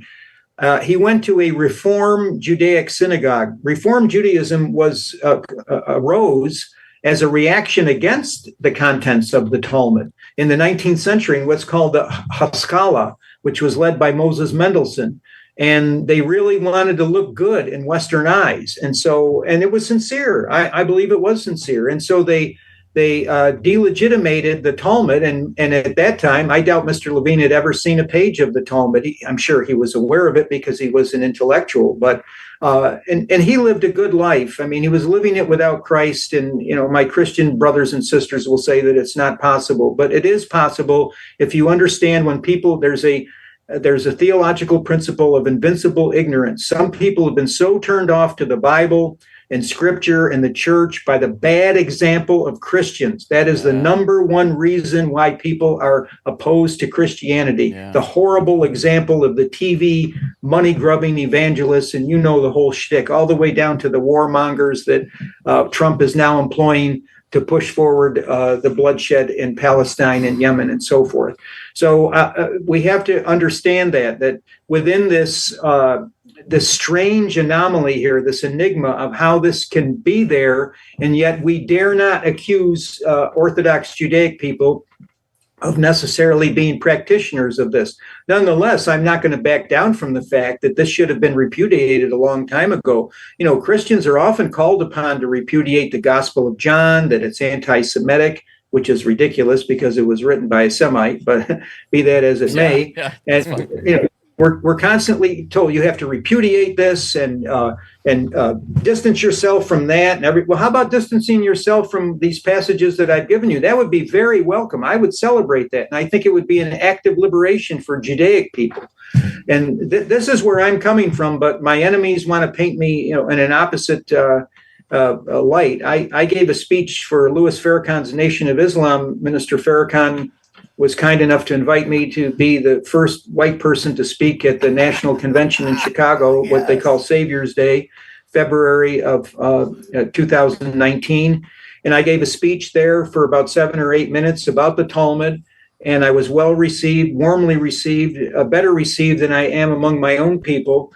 And I thank the Honorable Minister Farrakhan for his hospitality. And also I corroborate with the Historical Research Department of the nation, which is a top-notch research group. But anyway, I mention this because when I got up in front of the 4,000, also it was televised to Africa and the Caribbean, I said, assalamu alaikum, to the Muslim people. I said, braka hatzlaka to the Judaic people, wishing them blessings. And of course, I said, I stand before you as a follower of my Lord and Savior, Jesus Christ. As I proceeded through my talk, I said that the word Jew is a holy word. None of that was repeated when the ADL, the Anti-Defamation League of B'nai B'rith, wrote a report about what I had to say the next day, denouncing me, of course. They took whatever could be twisted into an inflammatory interpretation. That's what they publicized. And where I said the word Jew is a holy word, and where I wish the Judaic people of the world, braka hatzlaka, that was all omitted. So this is the type of tyranny we're dealing with. But as Sam said, they're backed by the money power. Yeah, I mean, if you just study the whole thing in Israel, it's 100%, pick one side, arm them, finance them, and allow them to do all your dirty work, which is to clean up and just try to get the greater Israel project going. I mean, and they use the Mass Hannibal Directive, the Daya Doctrine, all that stuff. These are all well-known ideologies, plans, to dominate the region. And again, I personally believe the Bank of England is higher up. You could go into whether it's the Vatican, they seem to be in play. There seems to be three areas that seem to be in play in all this, and that is the city of London, Rome, or the Vatican, and Washington D.C. all are this mechanism of this Frankenstein of control and what they're doing to that area, and they're slaughtering people, and they just don't care. And a big part of this, this witchcraft that they're pulling is to get us not to believe our eyes or our ears or the wisdom of our experiences. And I am seeing children, my children's age, being slaughtered, and I am being told that they are terrorists. I am being told that they are complicit in October 7th. And it doesn't matter how many times you can find quotes and videos of Netanyahu talking about setting up Hamas to counter the PLO. It doesn't matter to them. And it's this whole thing where it's like what was it, Mark Twain's quote, it's easier to fool somebody than to convince them they've been fooled. I mean, this is where we're at. I get constantly told old data, debunked data. I mean, there are people that are using debunked data to defend Israel when the Israeli government and media are the ones who debunked it. The people who were involved in October 7th have come out and basically said in what I believe is a revelation of the method of what they did that day. You remember the tunnels that were under hospitals? Guess who created those? Israel. It's all come out. They've openly admitted it. It's absolutely ridiculous. Ben Swan, to me, is the case close of October 7th. I mean, over and over again, told, be quiet, shut up. You had IDF soldiers going there doing something. Those soldiers being told, if you bring this up again, you'll be court-martialed and thrown in jail. Where do we see that? October 7th. With these quote-unquote hijackers. The hijackers. I saw it 9/11 too, the same thing. You had people in the government warning of this strike, and people in other That's what I meant to say, 9/11. Yeah, 9/11. Oh, okay, that's what you meant. Yeah, right? totally, Where it's like, hey man, we got these guys, they're not learning how to land planes. Shut up. There you go, Like who's the Jew tunnels in New York? Remember that just disappeared. Yeah. No one really found out what really happened. It was like, oh, just disappeared. And it's like I have this discussion I'm going to have with somebody who's an acquaintance of mine. And it's just like, I am not picking on anybody. I am just saying there are no protected classes. Everybody should be open to scrutiny, criticism, and jokes. I'm sorry. And like, what percentage of the USS Liberty attack do we have to achieve that we believe Israel's involved for us to be able to criticize Israel? What percentage of JFK or RFK assassination do we have to achieve before we can criticize a foreign government and a foreign intelligence agency? What percentage of 9/11 do we have to achieve before we can go, hey man, we slaughtered 4 million Iraqis and they had nothing to do with it? Because the whole notion is, as you get gaslit, is that this is going to lead to goose stepping. This is going to lead to ovens. Okay. Well, it did. And it was 4 million Iraqis that had nothing to do with it. Dead. That is on Netanyahu's hand. I was saying it was George Bush. It's Netanyahu's blood. Netanyahu's blood. The Iraqis' blood is on Netanyahu's hands. And you also mentioned the British Secret Service founding the Saudi Arabian monarchy. And one of the things that really infuriates me is how the Arab governments of the area are so apathetic toward the slaughter of the Palestinians there, led by the Saudis, and also nations like Bahrain, where there is a large naval base. Bahrain is a tiny minority of Sunni Muslims who rule over Shiites and periodically execute their clerics and other types of leaders. And Saudi Arabia has been more or less the battering ram for the Israelis against the Yemenis and against the Houthis. By the way, after the diaspora with the fall of the temple in AD 33, as well as the failure of Bar Kokhba's revolt in 135 AD, many Jews fled to Yemen, in the Yemen area. And I wouldn't be surprised if there isn't a lot of Israeli genetics and DNA in those Yemeni people, because their ability to fight and their intelligence in the way they do it is truly remarkable compared to some of the other failures of the Arabs in the Middle East. But I think that if you look at Wahhabism, the heresy that arose in Islam in the late 18th century, which is inimical to Western civilization, which despises Christianity, whereas you have churches in Shiite areas that are unmolested and where people can freely worship. This isn't the case where under Wahhabi Islam, when they have a strong dominion and hold over the people. And it's been very problematic. The Bush family's interactions with the Saudis, George W. Bush putting them on a jet and sending them out of the United States when all air traffic was shut down after 9/11. There's a lot that should be understood here in making distinctions inside Islam. If we had someone from Asia or the Middle East generalizing about Christianity and imagining that Lutherans are the same as Mormons or Jehovah's Witnesses are the same as Catholics, we would laugh at that. But many right-wingers in the United States make these ignorant generalizations about Muslims, as if Sunni Muslims, Shiite Muslims, Alawite Muslims, Wahhabist Muslims, Salafist Muslims, and right down the line are all one homogenized whole, and it's simply not true. And I'm very disappointed in the fact that the Arab people, I realize they're ruled largely by dictatorships in Egypt, horrible dictator there, that some of the worst prisons in the world are in Egypt. And then the Saudis cooperating with the destruction of the Houthis. The Houthis are simply saying, whether it's right or wrong, that there's a genocide underway in the Israeli state. And we're trying to stop it by force of arms, which was a principle that was recognized during World War II. I mean, what were the partisans? The partisans took up activities that one could call borderline terrorists to fight the Nazis and to support the forces, the Allied forces. And the Yemenis may see themselves in that same way. In the same way, the Israelis have justified their mass bombardment of civilian areas in Gaza on the basis of what the Americans did during World War II to every major German city, and not only to Hiroshima and Nagasaki in Japan, but also in Tokyo in March of 1945, where 100,000 people in Tokyo were basically barbecued. And this is all on the United States, and it creates a precedent. Yeah, it's crazy to me. You mentioned Yemen and Jews. Michael Churoff, who was like ahead of, I forget what his actual title was during 9/11, but it was he was basically in charge. And he's the one who sent all the dancing Israelis back to Israel, got them all out of jail, put them on a plane, flew them back.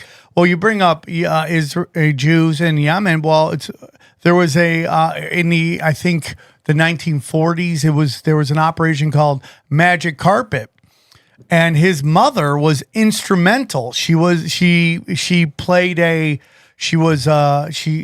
basically went undercover as a flight attendant, and they smuggled Jews out of Yemen into Israel. She was a part of that. His father was a Talmud scholar. And what do you think of Alan Greenspan? Well, anybody that's in charge of the Federal Reserve is shady to me and complicit in the enslavement of humanity. He swore his first oath of office on a copy of the Talmud, as did Deborah Lipstadt when she was sworn in by Biden as the head of the Anti-Semitism Bureau of the State Department. She swore it on a copy of the Talmud. I thought your listeners might be interested in that. I did not know that. Did you know that? No, I didn't know that. That is absolutely insane to me. That is absolutely insane to me. And it's like we said, again, they make USAID, the bad guy. But in reality, where do you think USAID is getting all their money from? The Federal Reserve. And I've been saying this forever. The Federal Reserve funds everything you hate in the world. The Federal Reserve is the one that's propping up this false reality onto God's reality. So whenever you're watching something and you go, that doesn't make any sense to me, that's what we're talking about. So you think they're controlling what's the Mandela effect? Like in a weird kind of that's way. not even like, who even knows what that is? That could be multiple dimensions. That could be just, if you create the internet, you could probably figure out how to manipulate the internet. But in reality, like when you're like seeing drag queens reading to kindergartners and you go, that doesn't make any sense to me. That's what we're talking about, because we get into all that stuff's funded by USAID. Oh, okay. I get what you mean. Like the Sesame Street in Iraq. The Sesame Street in Iraq, that makes no fucking sense. Yeah, I mean, none of it makes any sense. None of it makes any sense. BLM, you know, I mean, the bricks during BLM, like that makes no fucking sense. None of it makes any sense. All of it, everything you see on television, when you see waif models being action heroes, and you go, that doesn't make any sense to me.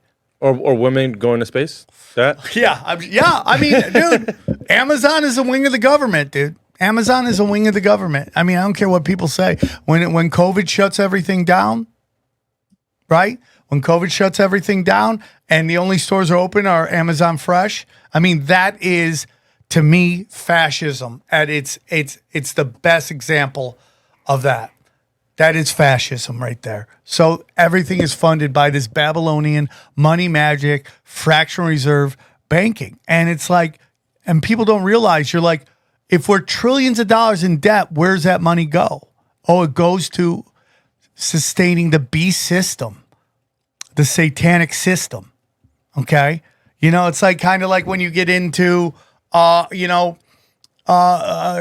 Harris and like, where did all of her money go? She spent what, $20 million? Yeah. What is that number? That doesn't seem like a lot, $20 million. That's a scoring forward coming off the bench. That doesn't seem like a lot to me. But when you go, oh, she blew through $20 million. Where'd they all go? She paid all those people in the arena, at every arena. That's insane. To come and see her, to act like she's filling arenas. And she wasn't. It's a false reality being presented onto God's reality. What's that village we talked about? We mentioned the Patankan village. Yeah, 100%. 100%. An illusion.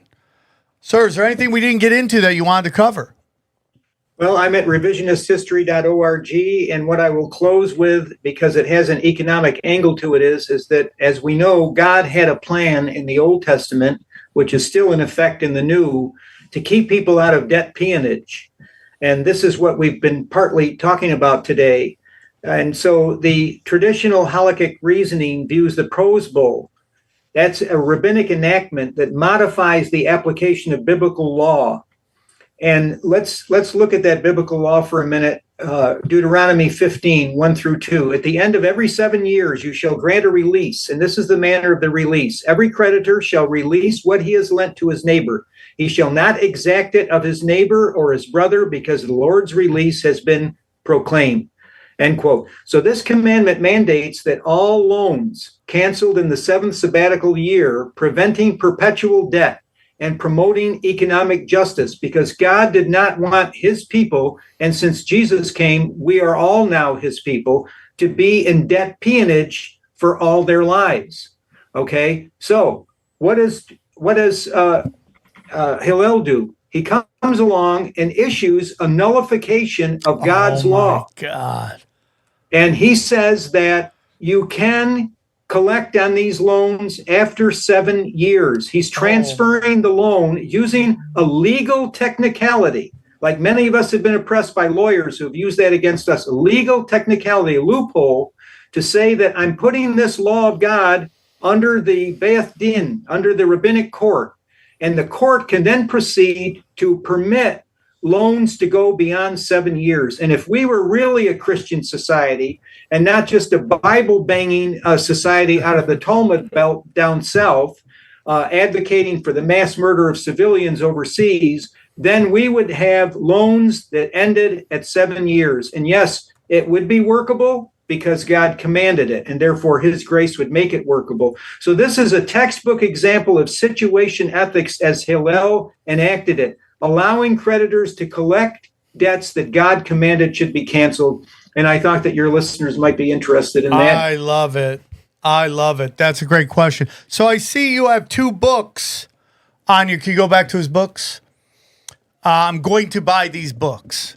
But yeah. So I see one book is $500 There's much lower price books. No, there's no book that's there's no book that's 500. There's that's a case of 32 books. I used to publish. Oh, it's a case of 32 books.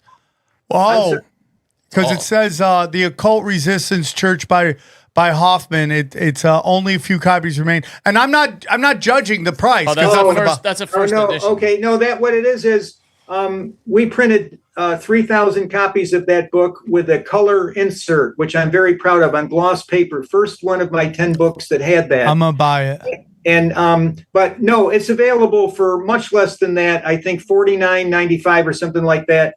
But it's in black. These color pictures that you're seeing here. By the way, if you stop right there, Sam, oh boy, this is the Sistine Chapel.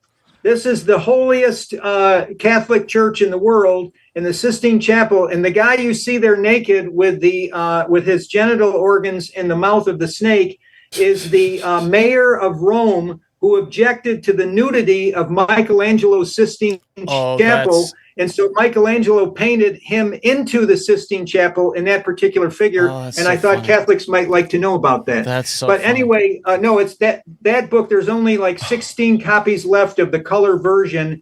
And so to raise funding, it's not easy being an independent scholar. No, dude, I listen, I'm not judging, man. I'm going to buy both of them. If you just back up at the top, and you don't have to, but anyway, up at the top, you'll see that we offer it as in black and white instead of in color. Let's see. You seem to be. Oh yeah. Okay. Go back one page. Go back one page. Go back one page to all of his books. There we go. Yeah, they're all there. I see them. I just wanted to know because I'm going to buy them. Renee, I like dangerous books. I like buying dangerous books. There it is. That's it. There it is. That's it right there. That should be it. If you go down. Yeah. Anyway, it's $49.95 or something like that. Perfect. I'm not sure. We have a lady in our shipping room that handles all We this. are not judging here. I'm going to buy your books. I love buying books. I have all these books. You got a question, Yeah, John? I just whenever we have someone, another ink-stained wretch, or at least a former ink-stained wretch like myself, I like to ask about the future of journalism, especially print. I understand you spent a long time with AP, right? Yes. Yeah. What do you think there is any future in it? I mean, they're dealing with limited resources. It's all dedicated to online now. And more than ever, it's crime report, entertainment stuff, because those are what drives clicks on the website. Circulation is, it's the last thing they talk about now in the business meetings. It's all just about online. I'm curious, what do you think, if you were someone now, especially like we have a lot of young people that listen to the show, coming out of college, and you had an interest in journalism, how would you pursue it? Would you set up your own shop? Because I always thought there was a value, especially in journalism, to the apprenticeship model, where you learn at the feet of someone, a veteran reporter and then an editor, that you looked up to. But it really, the opportunities for that are so few now, especially if you want to pursue investigative journalism. I'm curious if you have an opinion on that. I think that journalism is alive and well online, on X, on Sam's show, on other programs. But you started out talking about printing, right? The printed newspaper. And I think that's a large topic, but I think that it always is superior, like receiving a letter by first-class mail and having that tactile substance right in your hand where you can't really ignore it. Yes, you can throw it in the junk mail pile, but if it's first class, it may not be junk pile. If it's handwritten, it may not. Right. And you're looking at it and you're sort of confronted by it. Whereas email, it's easy to ignore.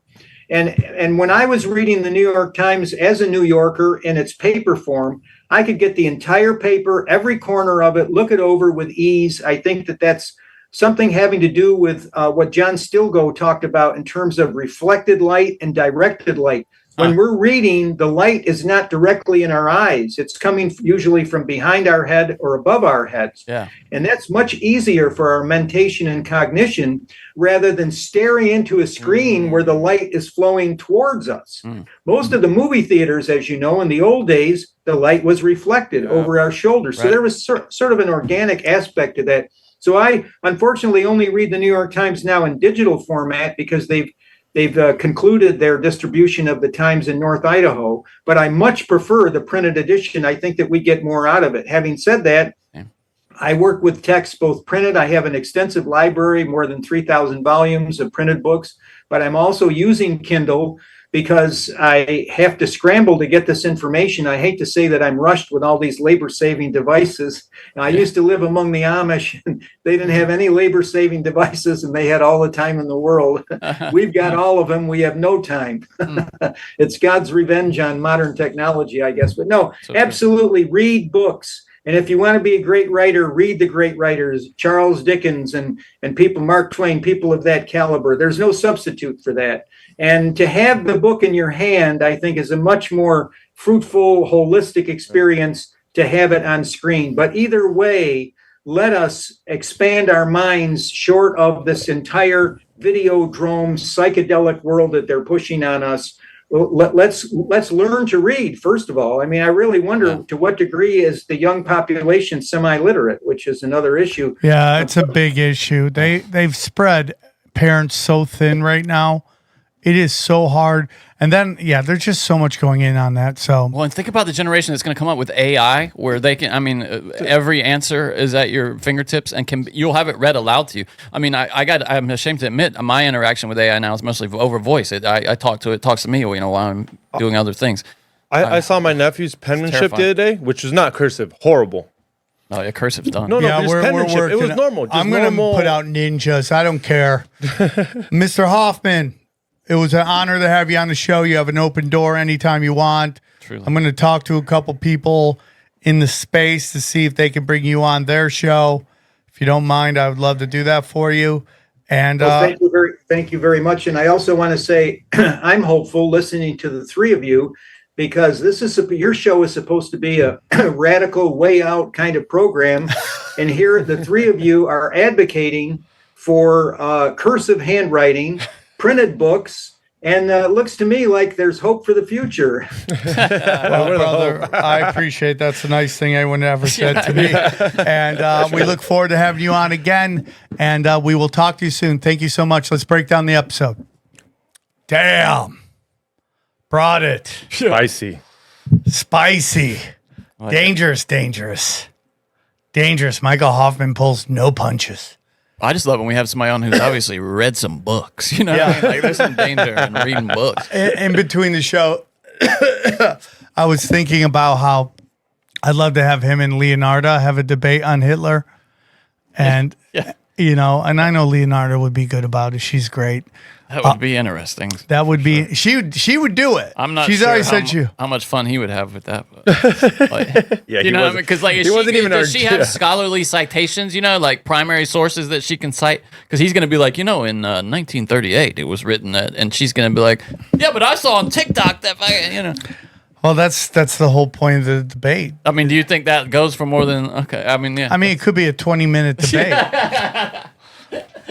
We'll go for anywhere if it's 20 minutes. Dude. Let's watch that. I mean, neither of them were there, so are they really experts? It's a very interesting conversation because you listen to like how much more nuanced the discussion is, and how there's just so many. Because just the discussion itself will be labeled anti-Semitism. Yeah, of course. It plagued him. He says he's shadow banned to oblivion because of it. A real banned, really. And he's gotten debanked. I mean, that right there is a sign of like dangerous. When you start getting into that, even though I think today that discussion is way more acceptable than it was before, which is the argument that people throw at me when I go, you can't criticize a certain group of people. They go, you can, it's everywhere. I go, but they're literally creating laws to stop you from saying you want to boycott Israel. I mean, and to me, the discussion is, there are Jews, then there are Talmud Zionists, then there is Israel. And, you can have a discussion whether Talmud Zionist and Israel are the same thing. There is a discussion for that. But, it's even Rogan said the other day with Jordan Peterson. He brought up, he didn't say usury, but he brought up money manipulation and interest. And then there's Jews. Our friends, Dana's mom, Dana's family, our friends, all these people that we interact with, Mitzi Shore, all these people, but they can't have us differentiate that because then the illusion goes away and the firewall to the highest levels of power dissipates and goes away. And now it's all open to criticism and discussion and comedy, which is the most dangerous form of all of them, because a spoonful of sugar helps the medicine go down. It's also, John Lennon had this this idea that, he was a pacifist because he thought, and it's not an original thought to him. MLK felt the same way to the extent that he was an actual person and not, manipulated. But that once you engaged in violence, you were on their terms, on their territory. They're the experts in violence. You'll never win when you're being violent. And in comedy, in ragging on each other. And that's why they can't abide comedy. Speaking about it in comedy, because that's not there. That's the complete. They have no power in that realm. That connects right to a person's spine, right to their soul. The laugh and the realization of truth. That comes from that. And that's why they try to restrict that. Especially like in China, where you can't joke. Think about the things they don't let you joke about in China. Yeah, it's all and those that's things real, that go dude. Because I've done stand up in China, and they say, don't talk about the democide, which nobody knows about, which is when the Japanese killed 10 million. Nobody talks about that when it comes to World War II. The Japanese killed 10 million Chinese. 10 million. And nobody talks about it. And you cannot bring that up in China in comedy, because they send people to sit in the comedy shows as customers. They got secret shoppers for comedy? Yeah. Bro, one of the first times ever on the road I did a Funny Bones, and I got called by my manager. He's like, here's what's going on. The staff loves you. The DJ loved you. A lot of the crowds loved you, but the manager, the secret shopper, they said, didn't like you. And I don't think that was real. I think that was this guy named Doc, who's probably fucking drink himself into a fucking grave by now. But and what was but they liked the feature who was busted by Steve Trevino, which is hilarious because Steve Trevino jacks jokes all the time. And Steve Trevino busted him doing Brett Ernst's lemonade joke about black people, how they order pink lemonade and how funny that joke is. They go up an octave, right? Like, oh, you got pink lemonade? It's like bang, Yeah. Wait up. I was going to ask you, did they tell you what would happen if you talked about those topics in China? Or was it just kind of like, just don't do it? No, dude, it's literally, dude, an official of the Chinese government can come to you and go, we have to take your building, and you can't do anything about it. That is communism. They can literally take your building and give it to their friends to run their business. It's crazy. Same thing I've heard with Tibet too. You're not allowed to talk about Tibet, Taiwan, those things. And you ever heard Kurt Metzger talk about the Dalai Lama and how they just it's so funny. brainwash his kid? Yeah, dude. Yeah, it's and the crazy. kid's like, dude, I'm hanging out. Chicks are wanting to hook up with me. I have the easiest life possible. It's so strange. It's so strange. All these Dalai Lamas are just kids they took and convinced them that they were gods. You know what I'm saying? It's like nuts. But the whole point is you're not allowed to talk about that stuff. Yeah.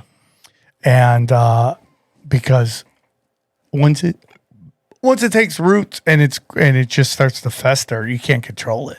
Well, and think about all the movements that have been led by just one charismatic speaker. There's some that have actually happened that were grassroots, believe it or not, that weren't influenced by government. And I mean, yeah, I mean it just takes that, and that's what comedy is really is just speaks right to the soul.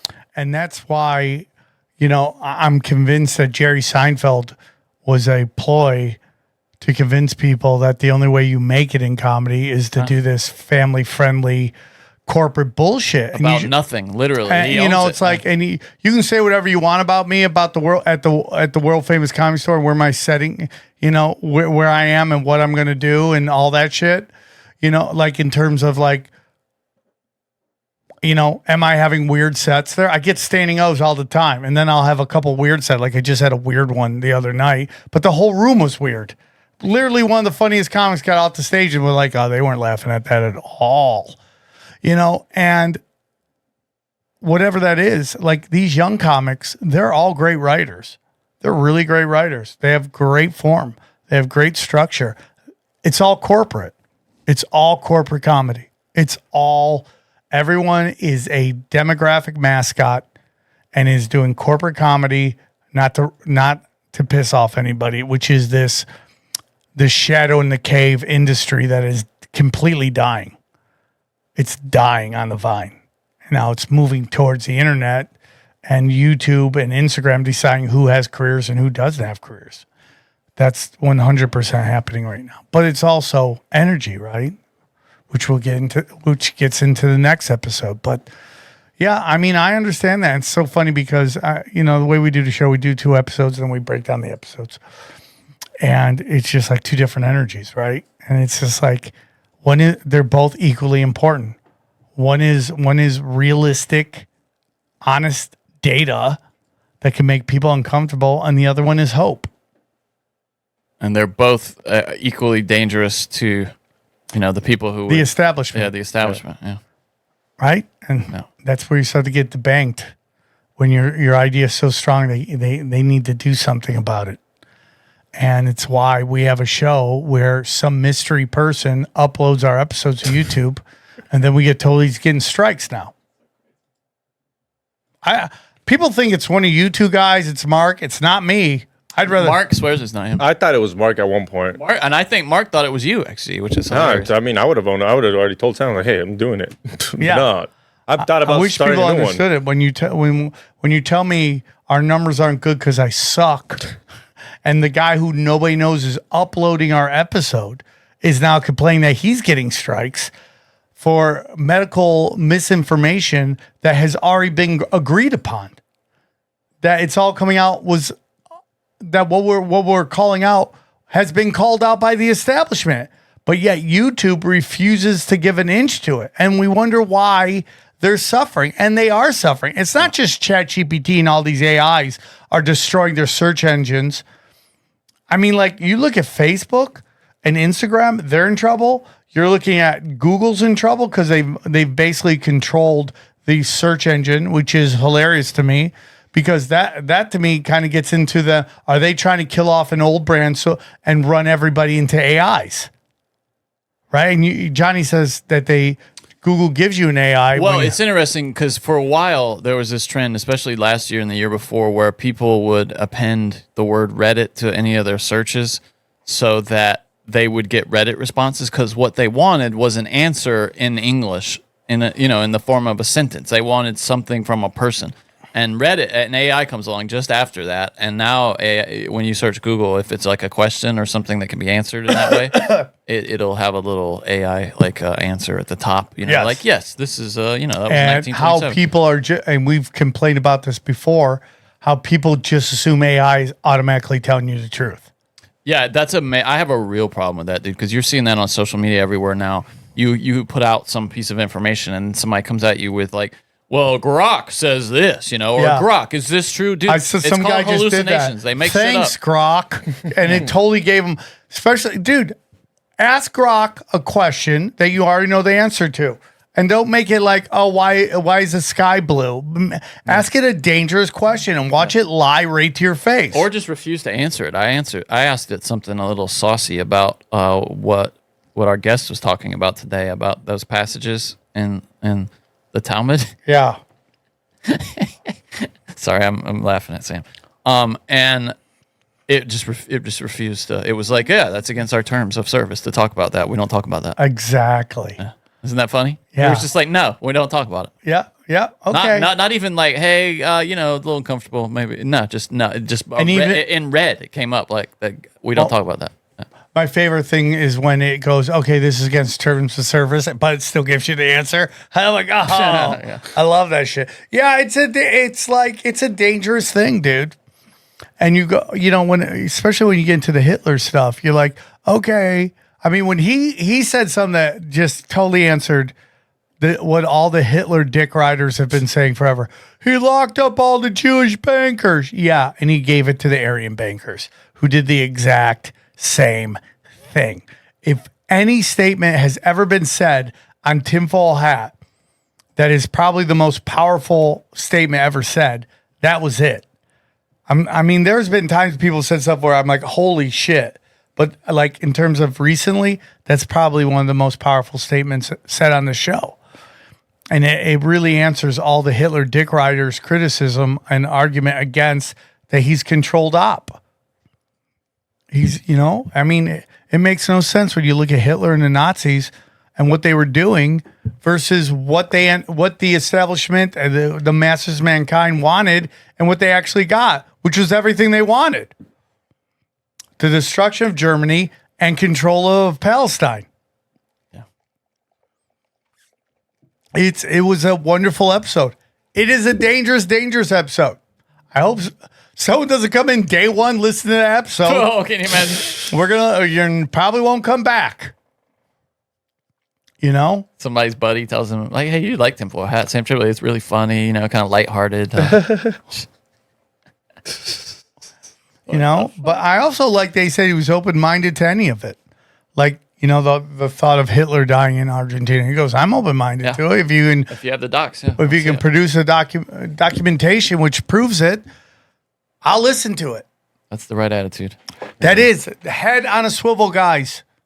There's constantly new data coming. Also, this guy talked to the Nazis. That was the other cool he thing. did. Yeah, you're right. We kind of glossed over that, but the guy he actually talked to Nazis, and they told him that. I mean, like, there's so much value in that for me. Like actually talking to sources firsthand, you know, and primary sources, you know, reading them. And you kind of look into like where our society is. We're talking to, especially on YouTube, talking the shiny 20-year-old objects seems to be this kind of currency, right? And like you go, well, and you also talk to two guys. We talked to two guys today, most likely in their 70s. Oh yeah. And like the just the well of knowledge that they are. Absolutely. You know, drink from the fountain of knowledge. We just did that.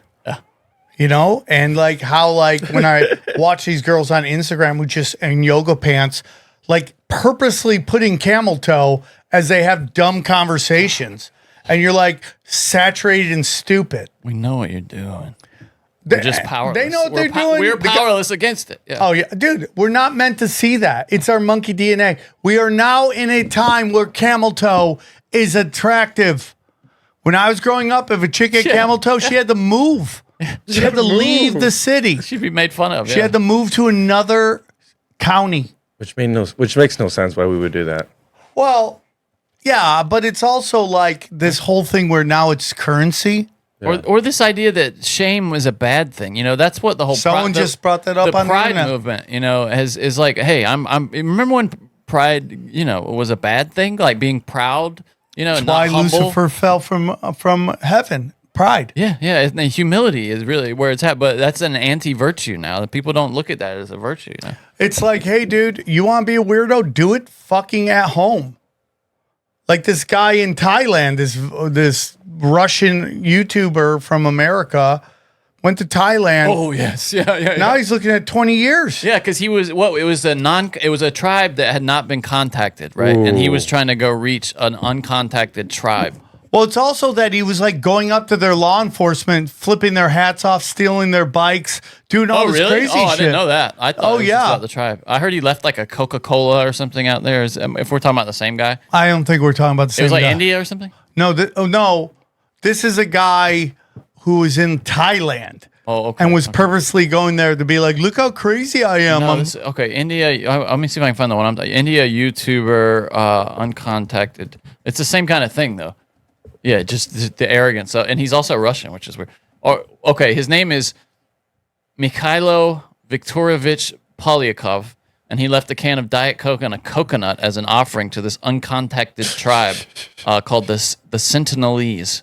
I think it's like off the coast of India or something. But yeah, he was trying to be the first. And this is a place where people have gone missing in the past. Of course. People trying to reach them, like missionaries and stuff, just come up, gone, disappeared. Yeah. They probably ate them or something. I mean, yeah, probably. And this guy's out there trying to probably like white meat's the best meat. bring him Diet Cokes. I mean, like, what the hell? you remember the movie The Gods Have Gone Crazy? Yes, yeah. And he's just trying to get them back their bottle. Yeah, those are funny movies. Those are great movies. This is from a different time. So dangerous, guys. I hope you guys enjoyed it. These are the shows that you turn into tinfoil hat for if you go to samtripoli.com. So we hope you enjoyed it. If you go to samtripoli.com/events, you can get dates to my shows. Burbank, California, The Revival is back. Bellflower, the Stand-Up Comedy Club, Cleveland, Ohio, Hilarities. There will be, hopefully, by the time you read this or hear this episode or watch this episode, Pittsburgh will be on the 14th. The 14th of June. Eddie, myself, we'll see if Scaredy Cat wants to go. We will be in Pittsburgh having a great time, seeing good friends back. And San Diego has moved, so those dates don't. We're just figuring out the weekend. We'll have a go. So go to samtripoli.com/events. The website is fire. Listen, I've been talking to all these people. Everyone's freaking out about censorship, shadow banning. It's real. That's why you got to get your own website. And if you go to samtripoli.com, you get all the good shit. You get every one of my free episodes are there, both audio and video, and my premium content that I'm trying to put up 3 episodes a week. We're talking deep conspiracy rewinds. I did one from the guy from Andy Hurt, I believe his name, from Control Alt Delete. I mean, dude, that was a crazy ass episode. Exclusively. My premium content and both Brad Binkley's and Austin Picard's premium content, you get whatever this is, and it is a fire hour of discussion. This one went almost hour and a half. All that stuff on samtripoli.com. Cash Daddies, listen, guys, it is chaos right now. It is chaos in the world financially, and somehow Howie Dewey is cashing checks and breaking necks, right, Johnny? Yeah, absolutely. It's it has been volatile lately, and that is exactly the kind of market where Howie has found a way to profit. So. I got in on Tesla yesterday, holding that. It's already gone up. Yeah, so, and if you're afraid, because things like options trading, you hear that and you get a little nervous. There's plenty of just like stash it in your retirement account. And hold it a long term. There's plenty of opportunities like that too. It's not just, the whole thing's very educational. I think is the point there. And it's not just Howie either. I mean, if you go into the community, I mean, everybody's working together. Howie gets blown away on what these guys have discovered. It sounds like a lot of money till you realize that the money you possibly could make. Obviously, investing could get you. I mean, it's just the way investing is. But Cash Daddies is for the people, okay? What else do we got on samtripoli.com? Chaos Twins, new issues almost done. Gonna get that out to you. Back, go down, and then go to T-shirts. Guys, wait till you see the new T-shirt that's about to drop. It's Modern Day Prophet, and it's me with my peanut butter hair. Johnny, do you know that picture? Yes, of course I do. It's my favorite picture of you. Yeah, that will be the Modern Day Prophet shirt. That is being designed as we speak. Wait, it's going to be in color though. Like you can see the. Yeah, that's it. Oh God, yes. And then somebody finally, this great tattoo artist. I gotta find his name real quick. Oh, they did it. Oh, they someone did. got someone. It's what you wanted. It's what you pictured in your dreams. Finally, nice. Yes. Finally, somebody. This is a mystery T-shirt, so you wouldn't let me attempt it with AI. No, he drew it. Yeah. I want to see if I can find it. I can't find his name. My apologies. We'll give him a name. A new secret shirt is going to come. Now, I'm debating whether I should put the old secret shirt up for sale. You can't. Yeah, you can. Just put it under mystery shirt. They want it or they don't. You want to know what it is or you don't. You live in New York. You live in another world. You can't see Sam and buy it. You can get it for mystery T-shirt. We've done it before. Johnny doesn't like the idea. It's crazy. It's that crazy. I'm just wondering if that like breaks a compact with the people at the show. Where you're like, hey. Okay. I mean, we'll discuss it. We'll see. But T-shirts are a great way to support the show. Go back to the website. T-shirts. Again, all of our affiliates are great people who are putting out products that make your life better. Gold and Silver, obviously, they're a giant sponsor of the show. We thank them for that. Rife Technology, AquaCure Hydrogen Brown Gas, Pat Meltich and his Mineral Kings, Energy, Chemical Free Body. Took it in between shows today. I take it every day. My favorite website out there, the Harley Ray website, where you get the crystals, candles, sage, anything you need. EMF Rocks, dude. Second show, we got into a lot of that dirty energy, dirty electricity. Great way to fight that. And then Joel Staley just put out a book. We'll have him on to talk about it. Brain Supreme. And then finally, the guys who designed my website. And I'm trying to get everybody in the community of conspiracy to go get your own decentralized website. Start loading your shit up on there. Because I think they're going to come for Twitter. I think they're going to come for all of us on YouTube, Instagram, all that shit. The days are numbered. If you have your own website, you have your own thing, go back. Prometheus is the way to go. They take good care of Daddy. And then Nuke Social. Here's the thing. All of my posts on all my social media go to Nuke Social.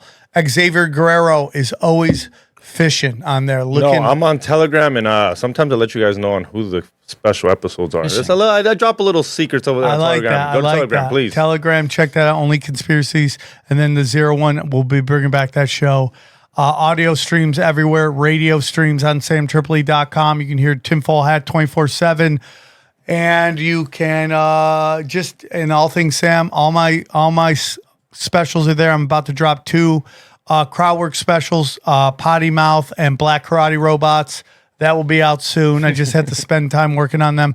Anything else? Hit that like button, subscribe. Go check We Don't Smoke the Same on. We just had Felipe on and a couple crazy comedians. Felipe Esparza. Yes.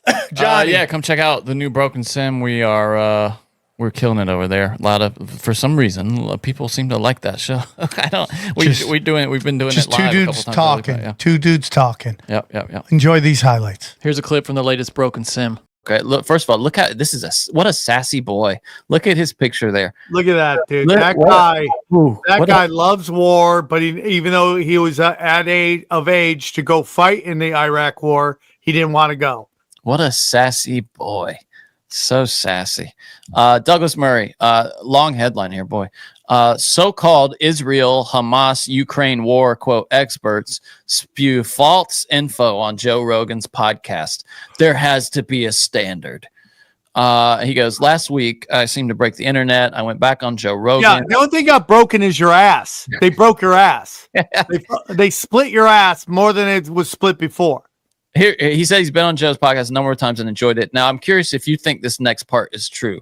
He said he gives credit for Joe being a master of his art, for being able to talk interestingly like that. And then he says that he brings up Dave Smith here. He says claiming some Jewish ancestry.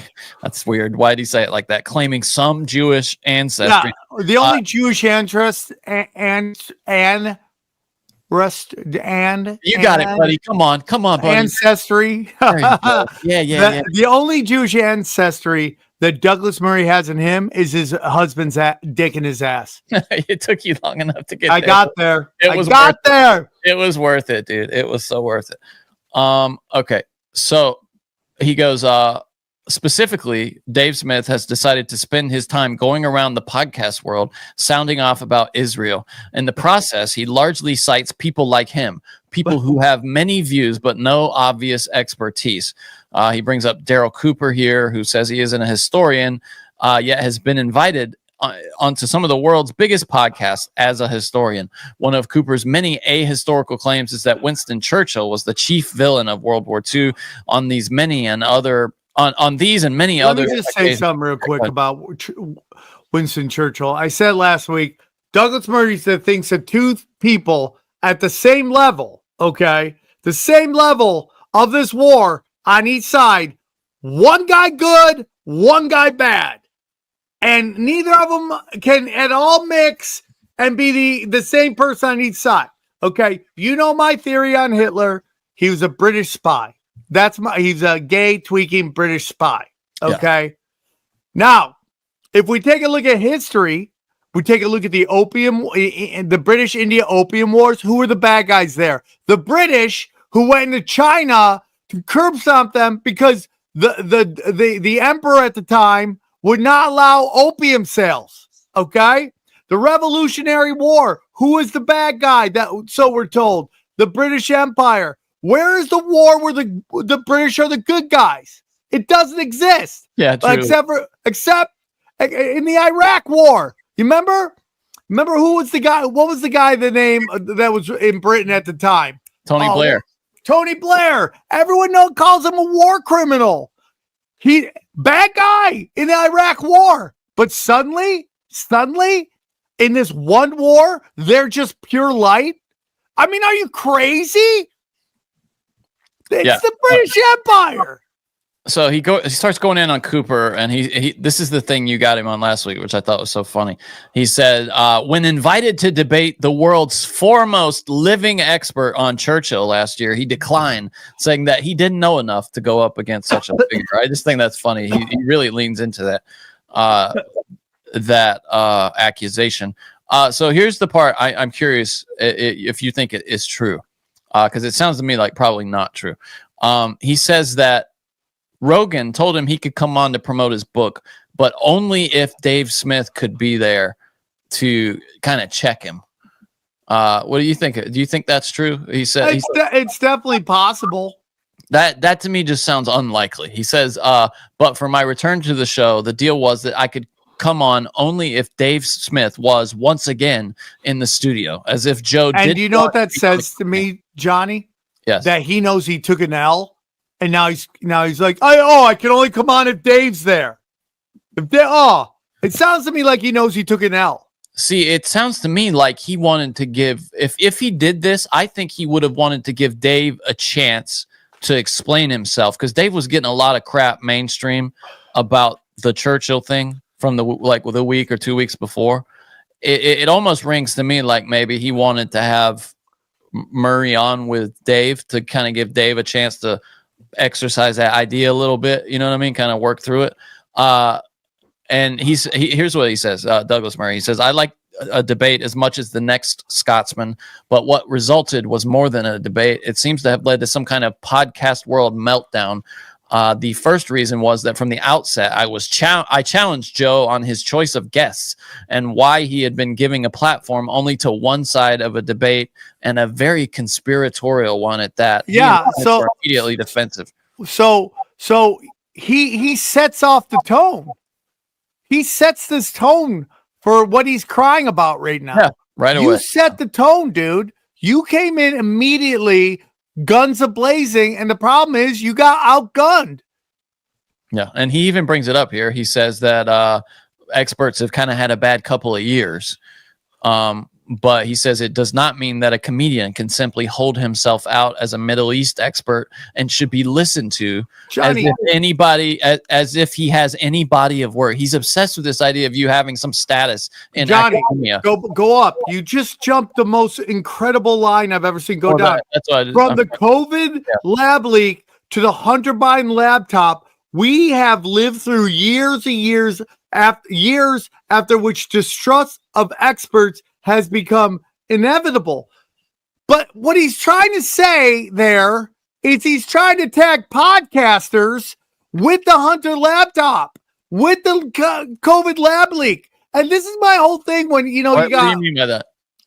What I think he's saying here is that these experts have been horribly wrong, but that doesn't mean that we don't need expertise still, is what he's trying to say here. But Johnny, here's the issue with that, okay? Well, I know he's wrong. He's an idiot, but here's the issue with that. It's like the mainstream media where the experts are, okay, yes, he's saying is inevitable. But listen to me, dude.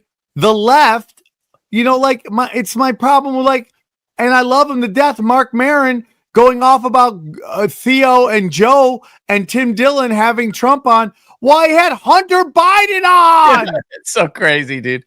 Hunter Biden went on. The guy who everyone knows molested his niece, his dead brother's daughter.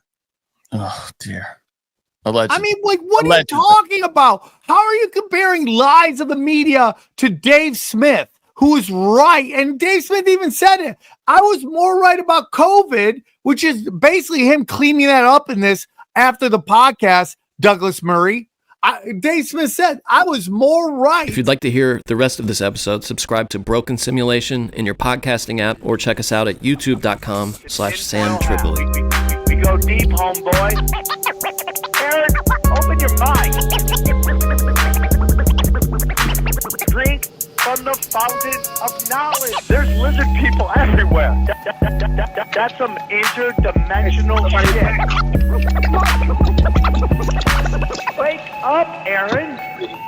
This is only the beginning. Dude, you just blew my mind. Tinfoil hat.